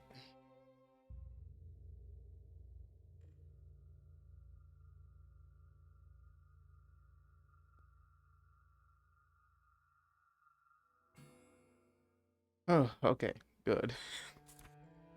So if you don't know, your mana stuff is on cooldown, and I don't know I don't remember what other drawbacks might be if you get interrupted, but you can get ambushed while you're meditating. And that's what'll happen. I know for a fact your mana stuff will be on strict cooldown, so you won't be able to use it, but I don't know what other drawbacks might be. You might end up getting attacked first, or you're definitely going to be on the back foot, so you're going to get attacked first. But, onward. Let's go.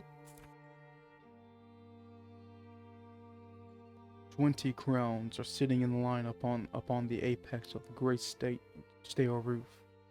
Their black eyes watch you intensely as you draw closer.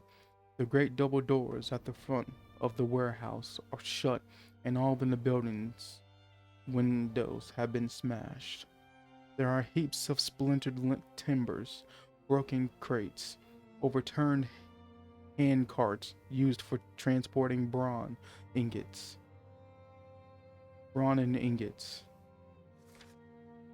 and mangled other debris scattered around an entrance. The evidence of Grok's devastation is plain for all to see. You stop for a few moments, using the cover of a shadowy doorway to view the warehouse and decide the best way to try and enter this building. Alright, what are my choices? I didn't master sneaking. I didn't master whatever that is. I can use this, or I could use this. Oh, I'm absolutely doing that.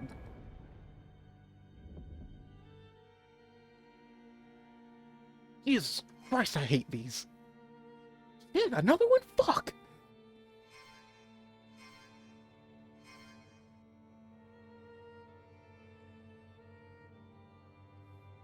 You note that the hand carts are sturdy, their timber frames reinforced with riveted strips of iron. They will make good battering rams. With strength and determination, you could use one to smash open the warehouse door. You commit to a bold and daring course of action. You leave the cover of the doorway and rush across the street to the entrance of the Brennan warehouse. You grab the handles of a handcart and point it towards the left of the two doors. Then, with all your strength and resolve, you propel the cart forward and slam it hard into the tall wooden door. Instantly, its locks shatter and the door bursts open. The ensuring confusion enables you to break a window and gain entry without being seen by the enemies.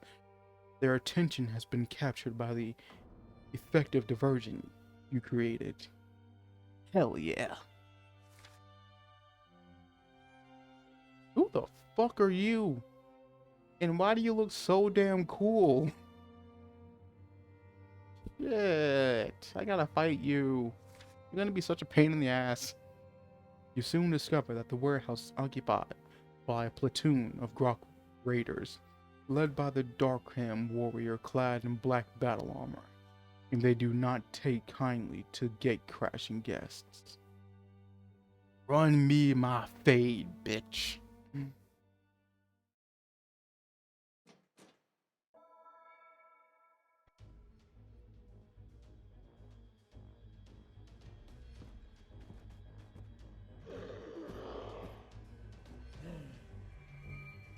Alright, my first course of action is going to be...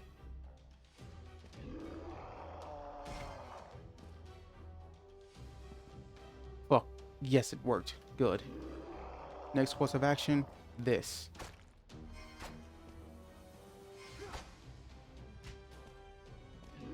Third course of action, hopefully I can get my shield up.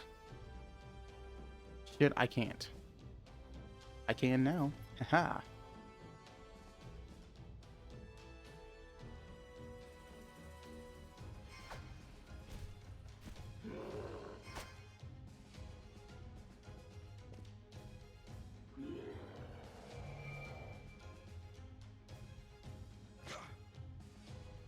Punk bitch. Alright. You get sent down.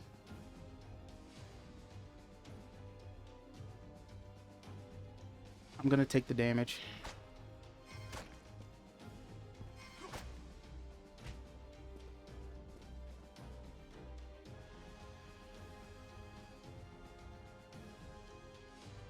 I shouldn't have done that.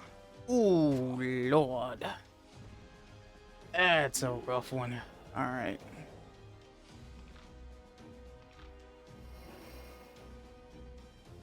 Just be prepared, just be prepared.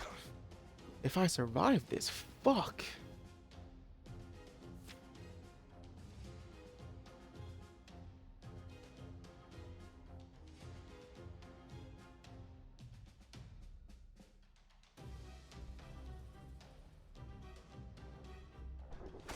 What the what?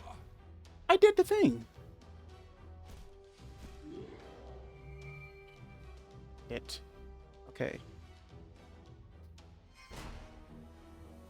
Okay, good. Fuck me. Come on, that's bullshit.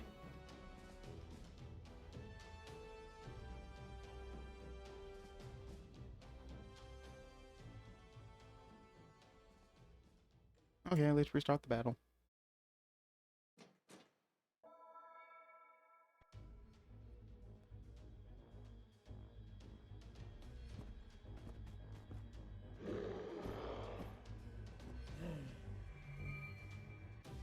Okay, same strategy as last time. Knock you out of the fight.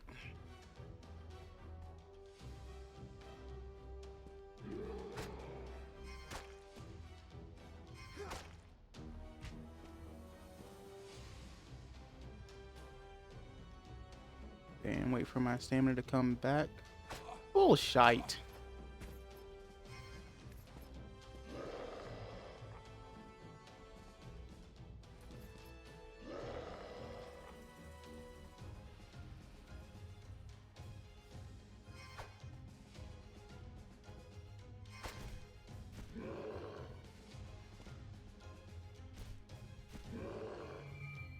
Alright, I am going to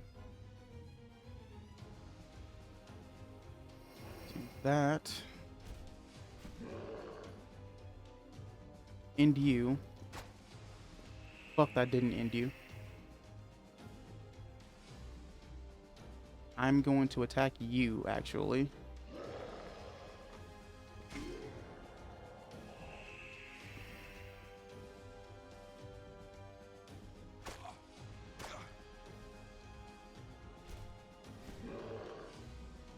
Crap baskets. Fuck it.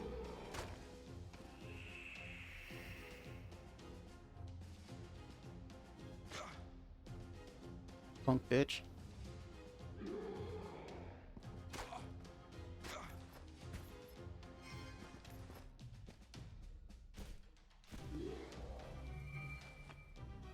What I'm gonna do is heal. Next.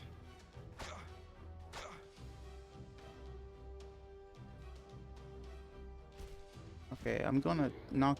Fuck, I can't knock you out of the fight. Fuck it. Psych attack.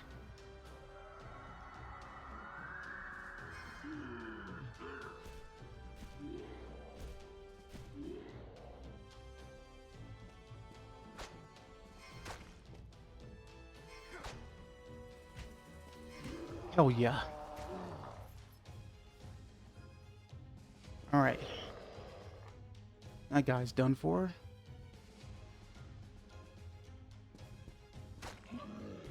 Shouldn't have probably wasted so much stamina on him. I don't know if they actually have stamina costs that I can negate or... Fucking hell. I was too busy trying to press a button.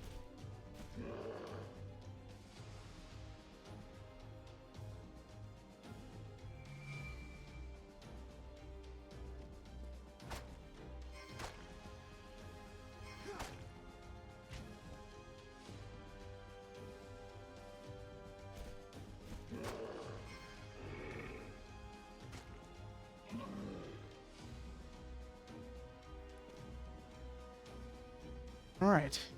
Cream.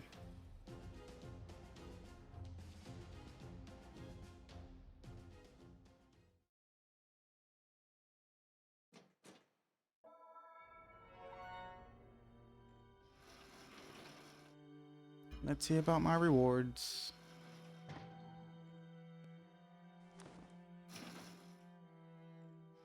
Okay, before I go forward, I want to heal. What do I have on me?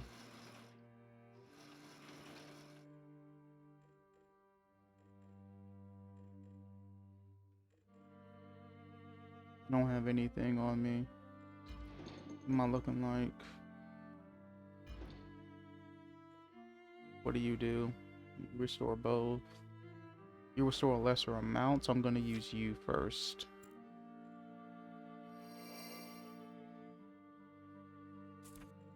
I just saw a cooldown 25 seconds, and I don't know what that I don't know what that cooldown was. But okay, what do you do? Okay, dexterity and intelligence. Oh, 2 dexterity. Sweet. Okay. Alright. Back to map, and I will get to reading. It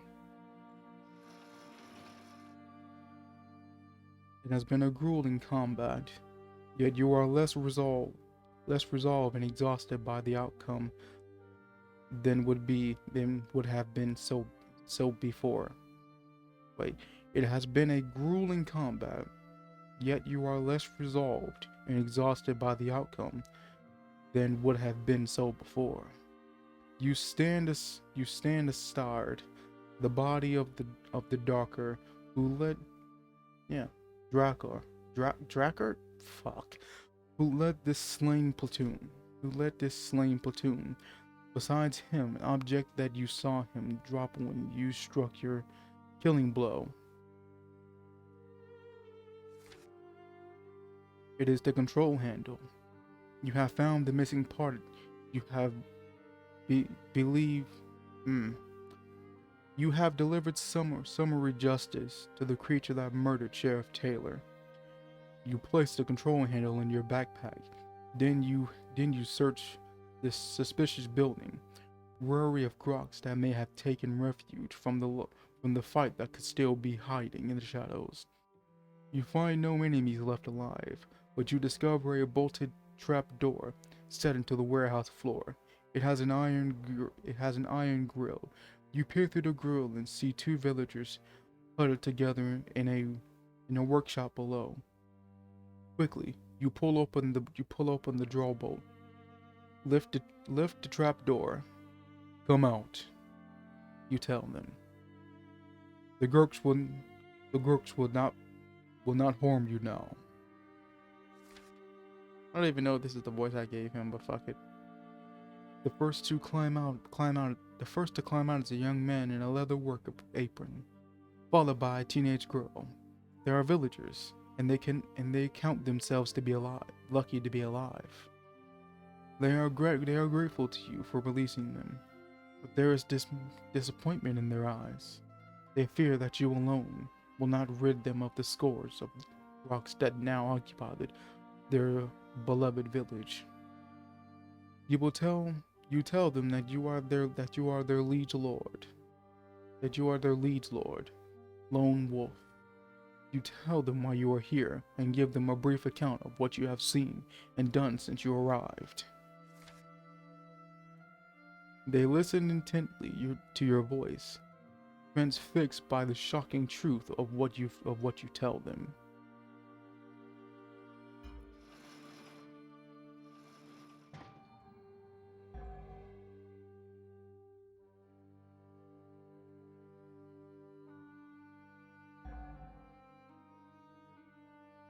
I'm reassuring the villagers. I know she's waiting, but shit, this could kill her though, couldn't it?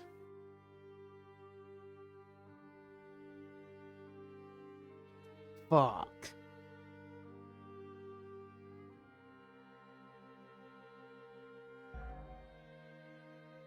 There is no one alive here though, besides them.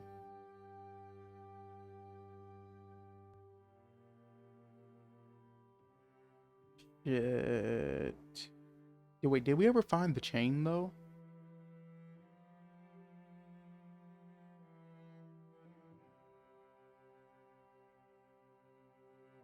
Hopefully she's hidden somewhere. I'm gonna reassure these villagers. The news you brought is dire and hard to bear. You feel the reflux against them. Anguish. They are hoping that there is something you will do to ease their suffering.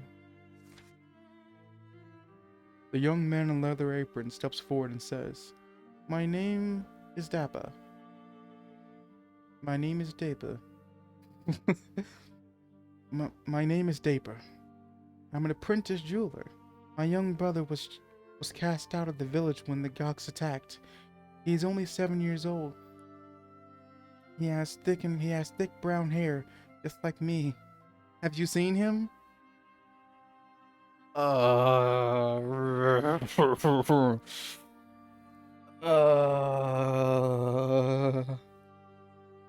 Mm.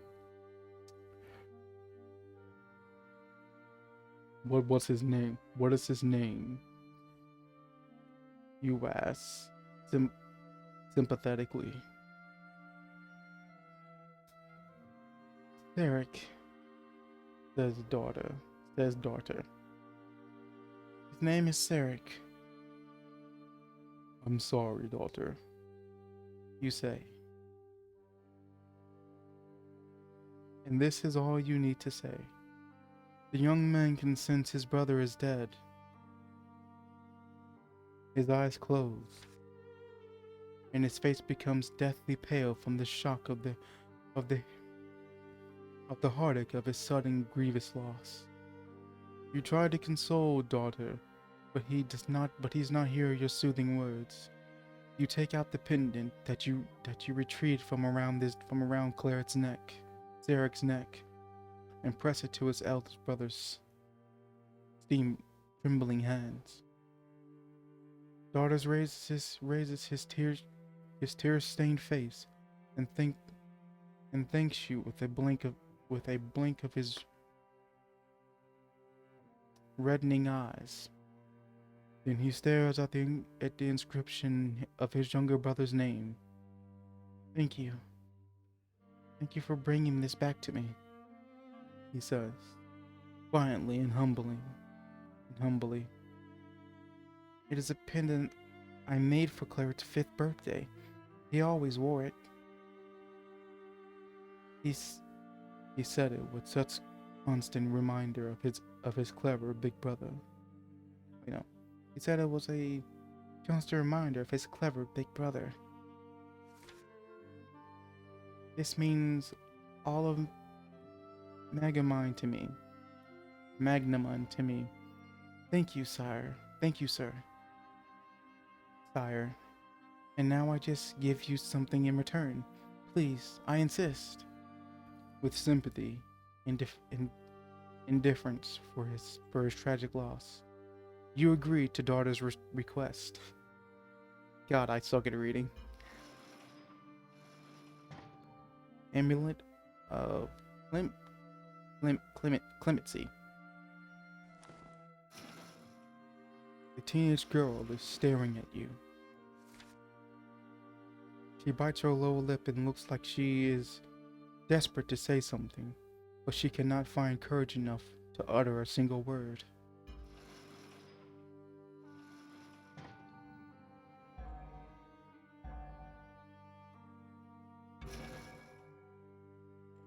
Go on, Gree. That's her go on, Gree. That's her companion, nudging the girl with his elbow. Ask him. The girl musters her courage to ask a question. But please, sir, have you been to the sheriff's office? Fuck, not again. Did you find anyone there? Anyone down in the cells? I mean? Yes, you reply. Okay, at least it's not like the sheriff's daughter or niece or some shit. I have been there, and yes, I found a prisoner in the cells. His name is Merrick Gayland. Did you kill him? Grieve Frankness catches you. Grieve's frankness catches you off guard. No, I did not kill him. I set him free. The girl is visibly shocked by your reply.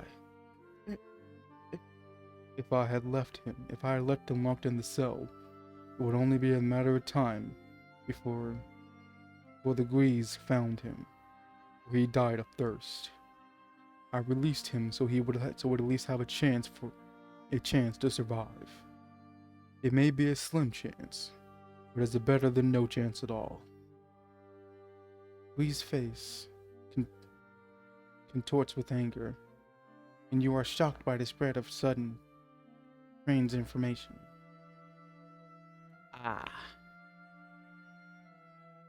Yep. Kinda figured this was gonna be it. You set Grit free? He says, spitting out the man's name with contempt. You should have killed him. The only right that he should pay with his life for the death of my elder brother. Horrend. My brother was reaved to Sheriff Taylor. Gil and his thieves murdered him in the sheriff. God. I can't do this with a straight face. Okay. Yeah, I'm doing good. Just terribly voice acting. God, I can't do this with a straight face.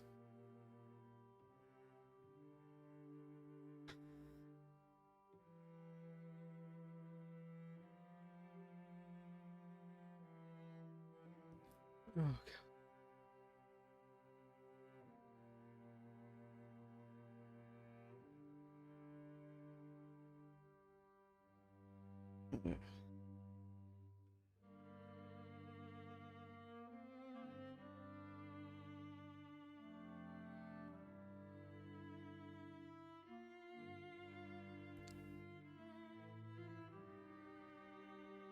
I can't even remember where I was, and I'm not gonna lie to you, I do not want to go back and read this over again. I'm just gonna skip to the next character line.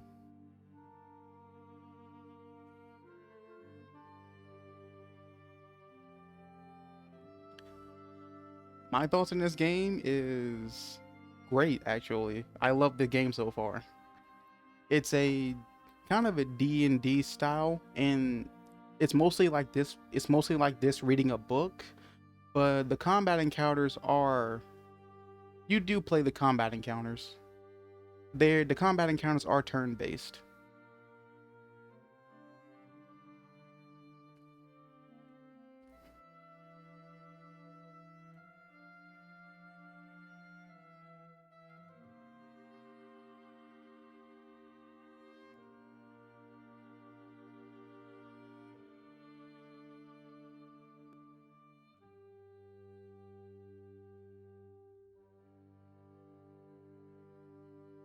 But I do highly recommend this game so far. I'm only in chapter 2, and I'm pretty sure I'm almost done with chapter 2. But yeah, I recommend this game so far.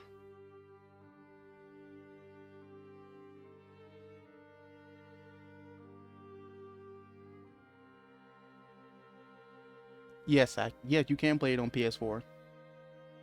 Can show you here, this is actually the PS4 version of the game. They don't actually have a PS5 version, but if I remember correctly, the game is fairly cheap.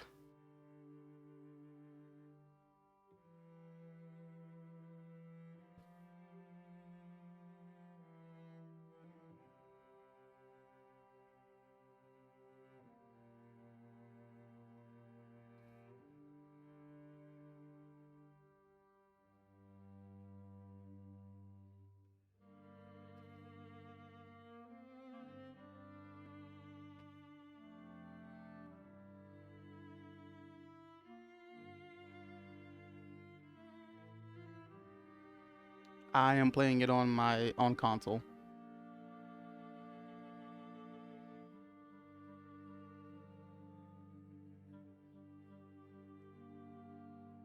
Actually, a very neat part about this game, the touchpad in the middle, you can actually slide the pages with the touchpad. I find that very cool.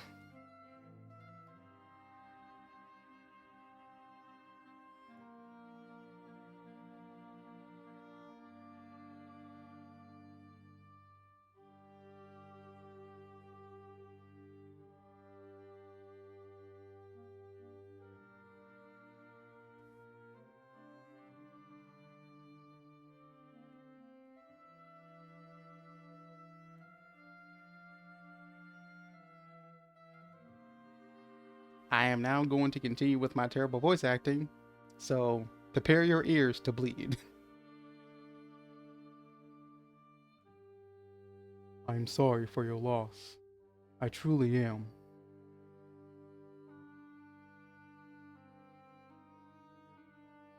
You reply, trying desperately to soothe her emotion, her raw emotions.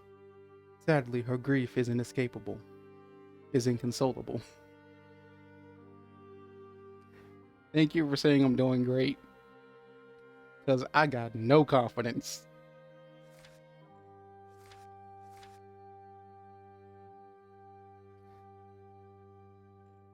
You feel the weight of duty and responsibility falling heavily upon your shoulders.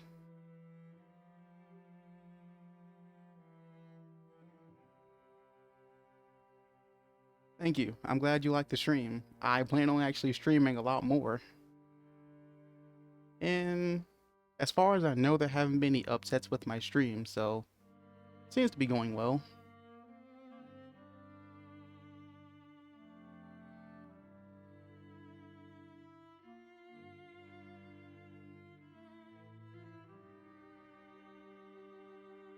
If you are interested in like seeing the game itself, I am going to be making YouTube videos on my YouTube channel with the same name as this one shortly.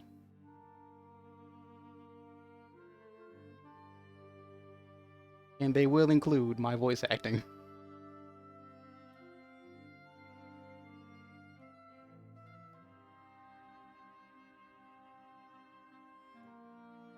These young and Is that a V or a U, damn it? Okay, it's a V, vulnerable. For these young and vulnerable villagers, you are their only hope of salvation.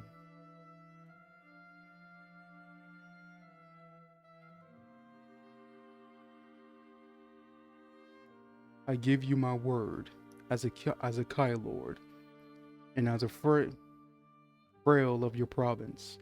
I will rid your village of these accursed groks.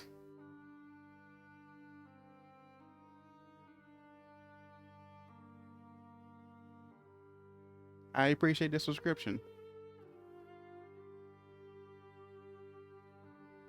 But I will say watch a few of my other videos first to see if you like the channel. Though I will be posting a full playthrough of these in different episodes, chapter by chapter on the channel.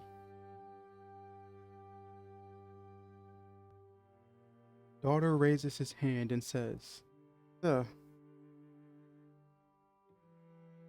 is there anything we can do to aid you? Yes, you reply. Impressed and hardened by daughter's unexpected offer of help. There is an injured miner in the doctor's surgery. His name is Grove. Go there and collect him. But be careful how you carry him on his stretcher, for his legs have been badly damaged. Bring him back here and await my return. I shall not abandon you. Daughter nods, assuredly in response. You can count on us, my lord.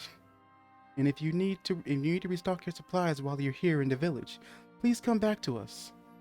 We can put this warehouse to good use once again and aid you in your fight.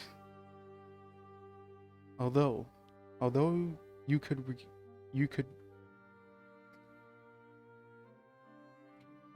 requisition what you need from your subjects by order,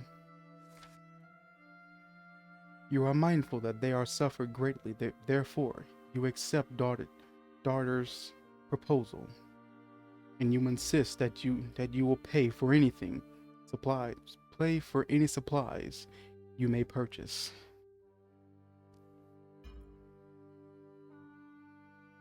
Sweet, we got the shop. Nice.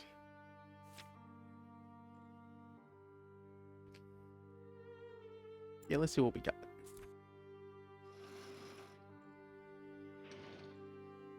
Alright, I got 206.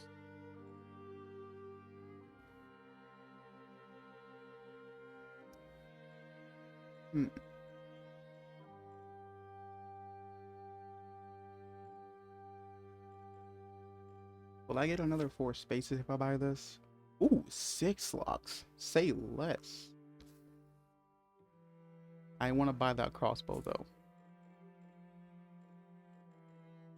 I'm going to buy the crossbow first. I think I got arrows.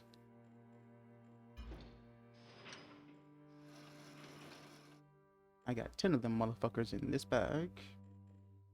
Okay, so I got like 10 crossbow arrows.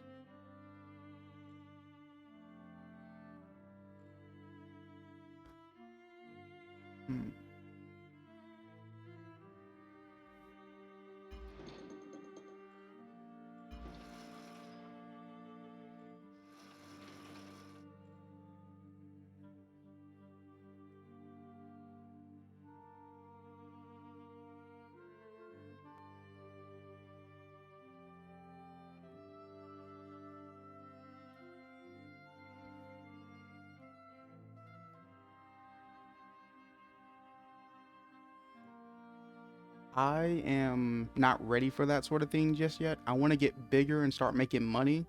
That way I am more than able to pay you for any commissions I may need or want.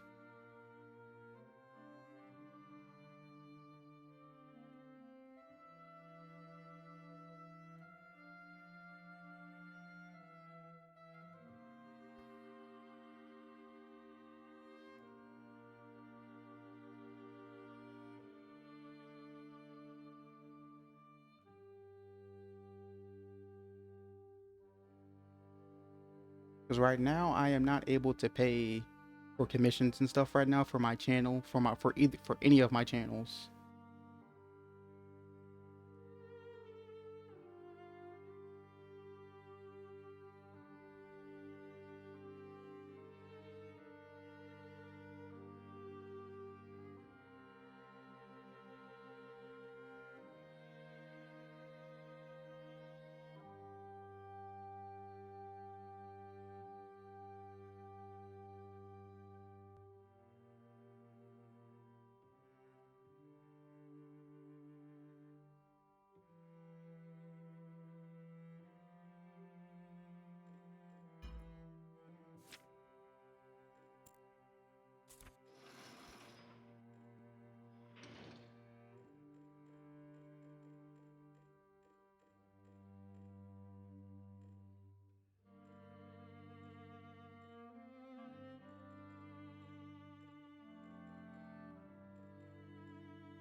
Okay, I'm definitely gonna get the Kai pouch so I can have more slots.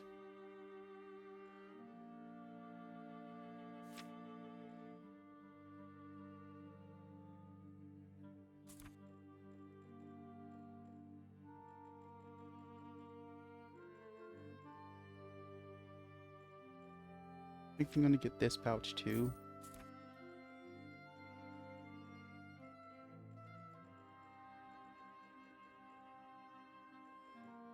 And I'm gonna buy this elixir.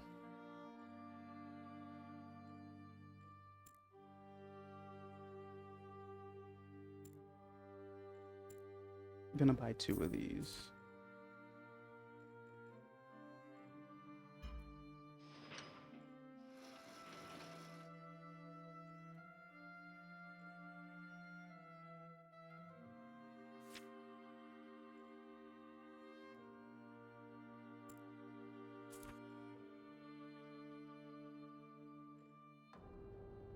You leave. You leave the Bryan warehouse by one of its shelters, by one of its sheltered windows. Your muscles ache from the exertion of combat. Yet your thoughts are sharper and you're determined. Determination is more resolute than ever before. It is early afternoon. With caution in every step, you follow the street until you catch your first sight of the foundry. This is where Lindara hurriedly disposed of the drive chain while being pursued by the Geiks. You recall her saying that the foul creatures may still occupy this building. As you approach its closed doors, you catch a glimpse of movement. A Grok appears at a ground floor window, its head and shoulders framed by the pane of cracked glass. For a few moments it peers into the street, and then it moves away out of your distinct view. Lindara was correct. The foundry was most of the Rockstorn is under enemy occupation. Like most of Rockstorn is under enemy occupation. You must gain entry to the foundry and retrieve the drive chain. It will not be crab baskets. It would not be an easy task to achieve, with Grots roaming freely inside.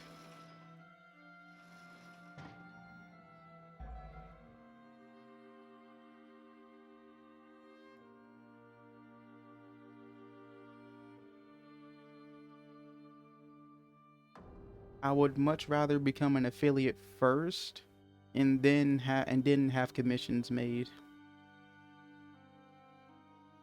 Especially since, again, I'm not able to pay for anything right now.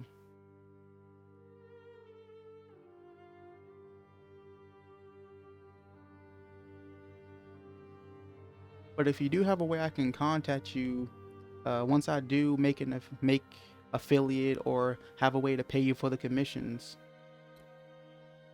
I would like to contact you for said commissions. If you have a place I can contact you, or a way I can contact you.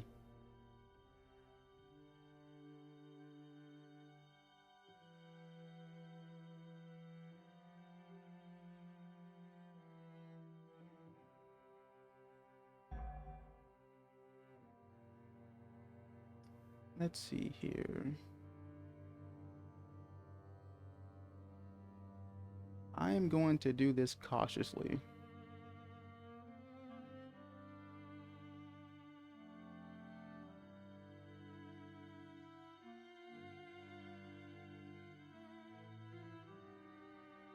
I, at the current moment, do not have a Discord.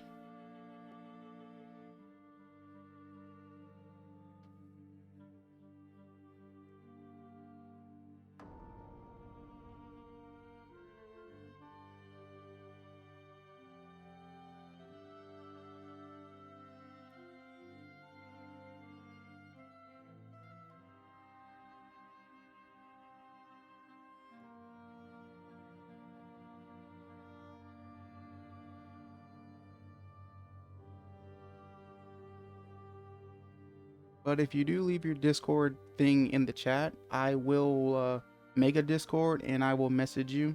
So we both have our contact information.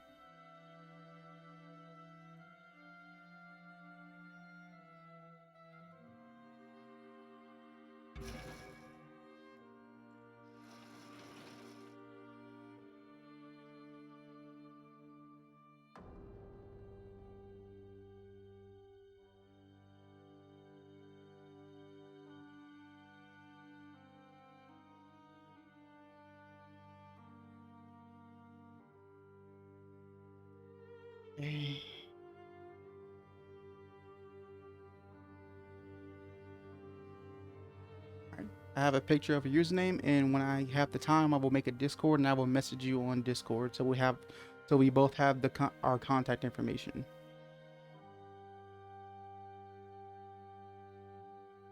The foundry doors are blackened with the soot from a recent fire. You detect that the group of groks are gathered inside.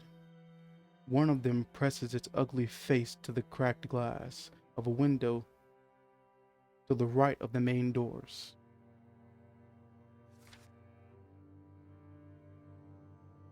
Its feral eyes stare out into the street, looking for villagers to hunt and slay.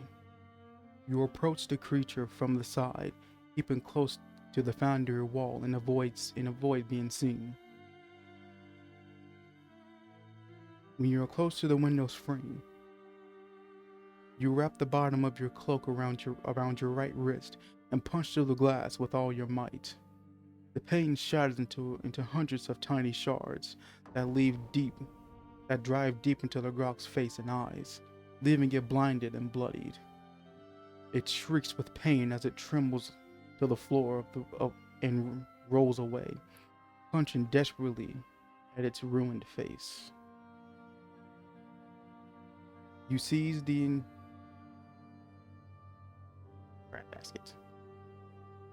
You seize the initiative and climb through the opening before the injured grok.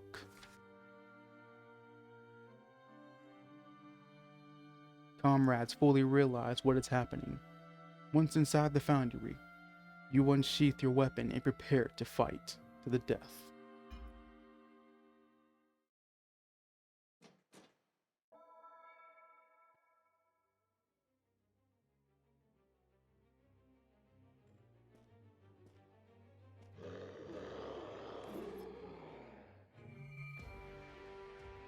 Alright.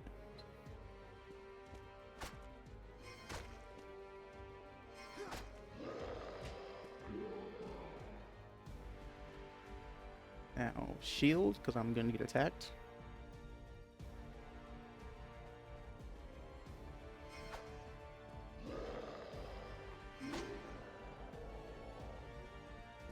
How the hell did I not kill you?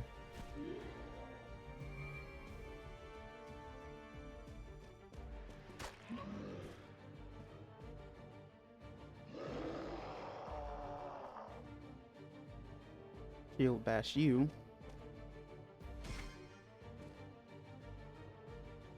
Wait for my stamina to come.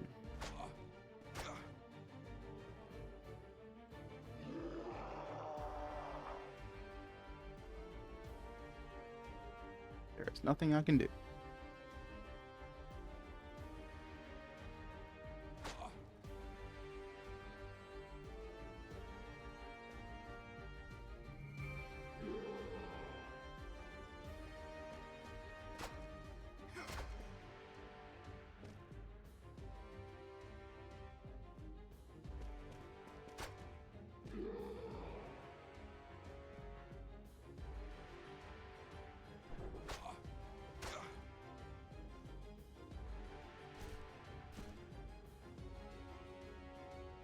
Hopefully this kills you.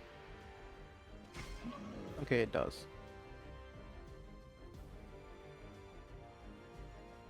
And wait for my stamina to come back.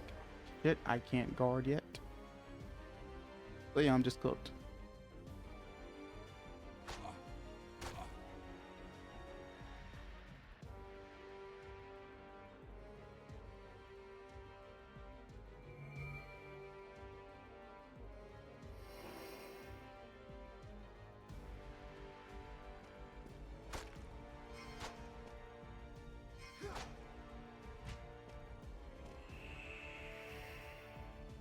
then to finish you off.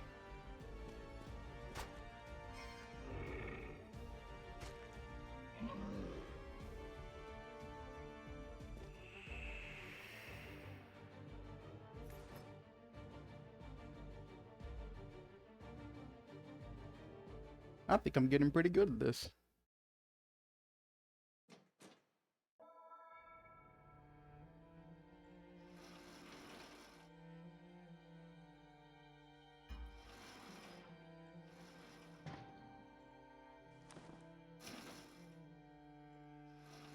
The Grice have thoroughly ransacked the foundry, but amongst the overturned workbenches and scattered debris, you find what you came here to look for.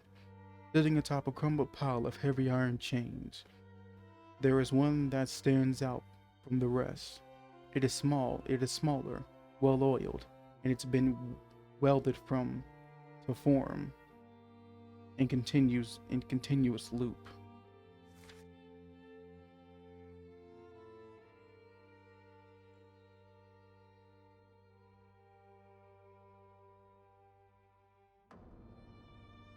With a sigh of relief, you pick up the drive chain and put it in your backpack. Unfortunately, your discovery has not gone unobserved. The foundry's large double doors swing open, and in rush a Drakkar and several armed snaring Gurks. I have called them a different name every fucking time. They were drawn here by the noise of your previous combat, and the Drakkar has been watching you through cracks in the foundry wall. He is an imposing armored warrior, human in aspect, but decidedly inhuman. Decidedly inhuman in behavior. Now is the moment he has decided to launch his surprise attack, which means I'm gonna get hit a lot. Meaning I'm probably cooked here.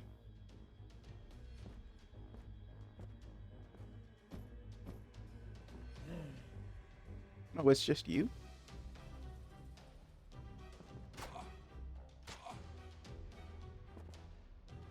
Alright. And of course, another enters the chat. 2 entered the chat. Okay. Well, I'm gonna activate this off bat. Attack you heavily.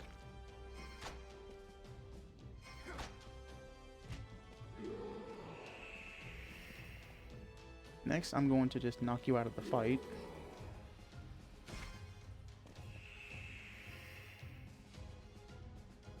Then hope I can get stamina back.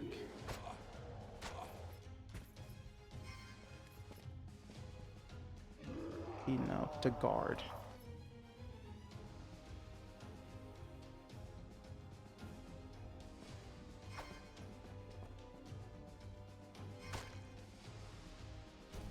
Get your big ass back.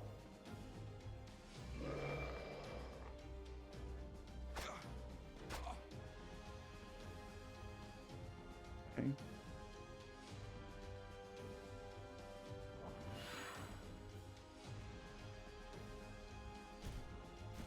This should end you.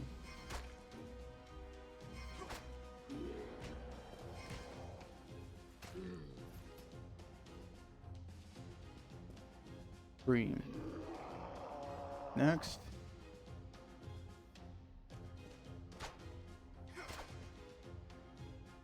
Take you down. Guess all I can do is just simply, well, end you. Which apparently I can't do that either. Fuck it.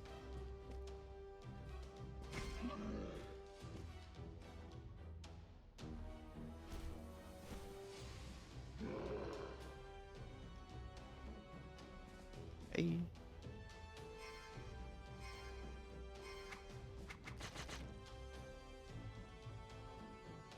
Still can't do anything. Alright. Hit me.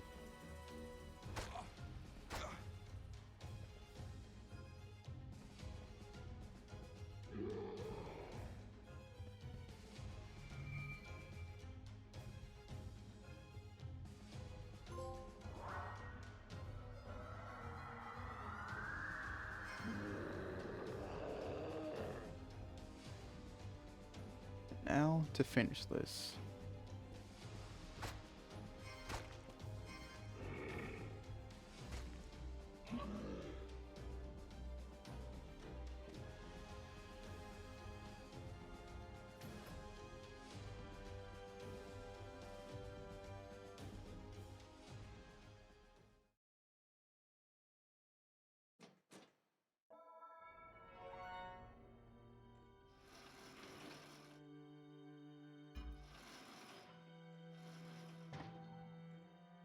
Take all of that. You leave the foundry feeling exhausted by the strain of combat, and yet exhilarated by having found the drive chain.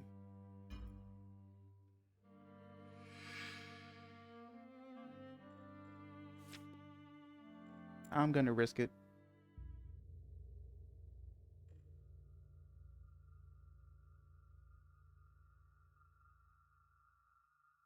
Hell yeah.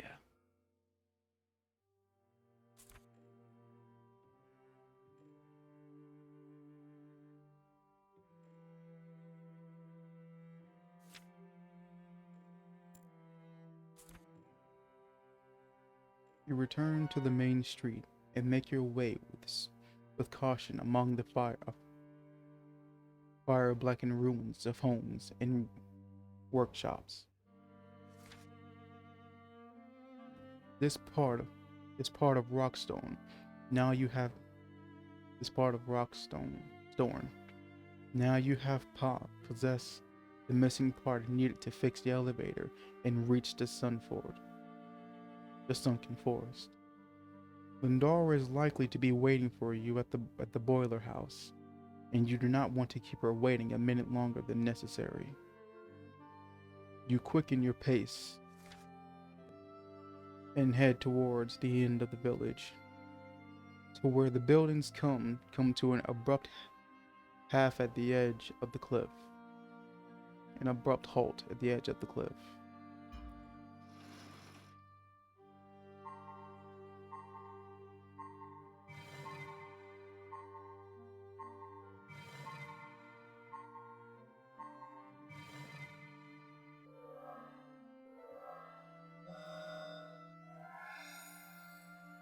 And that, ladies and fellowsmen, is chapter 2. Complete. And in the next video, we shall have chapter 3, Blood on the Snow. Chapter 3. Thanks for watching the video. And I'll see y'all in the next one. Bye-bye. Alright, let's see here. We've been live for 3 hours straight, huh?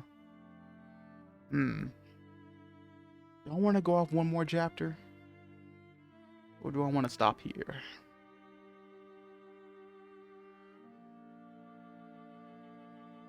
I mean, if I gotta think about it, that means I actually want to stop. So, I am going to call it here. I want to thank everybody who came by to the stream. Thank you for coming by to the stream. And the VOD will be uploaded in its entirety on Dramoura Vods. I'll see you all next time. Bye.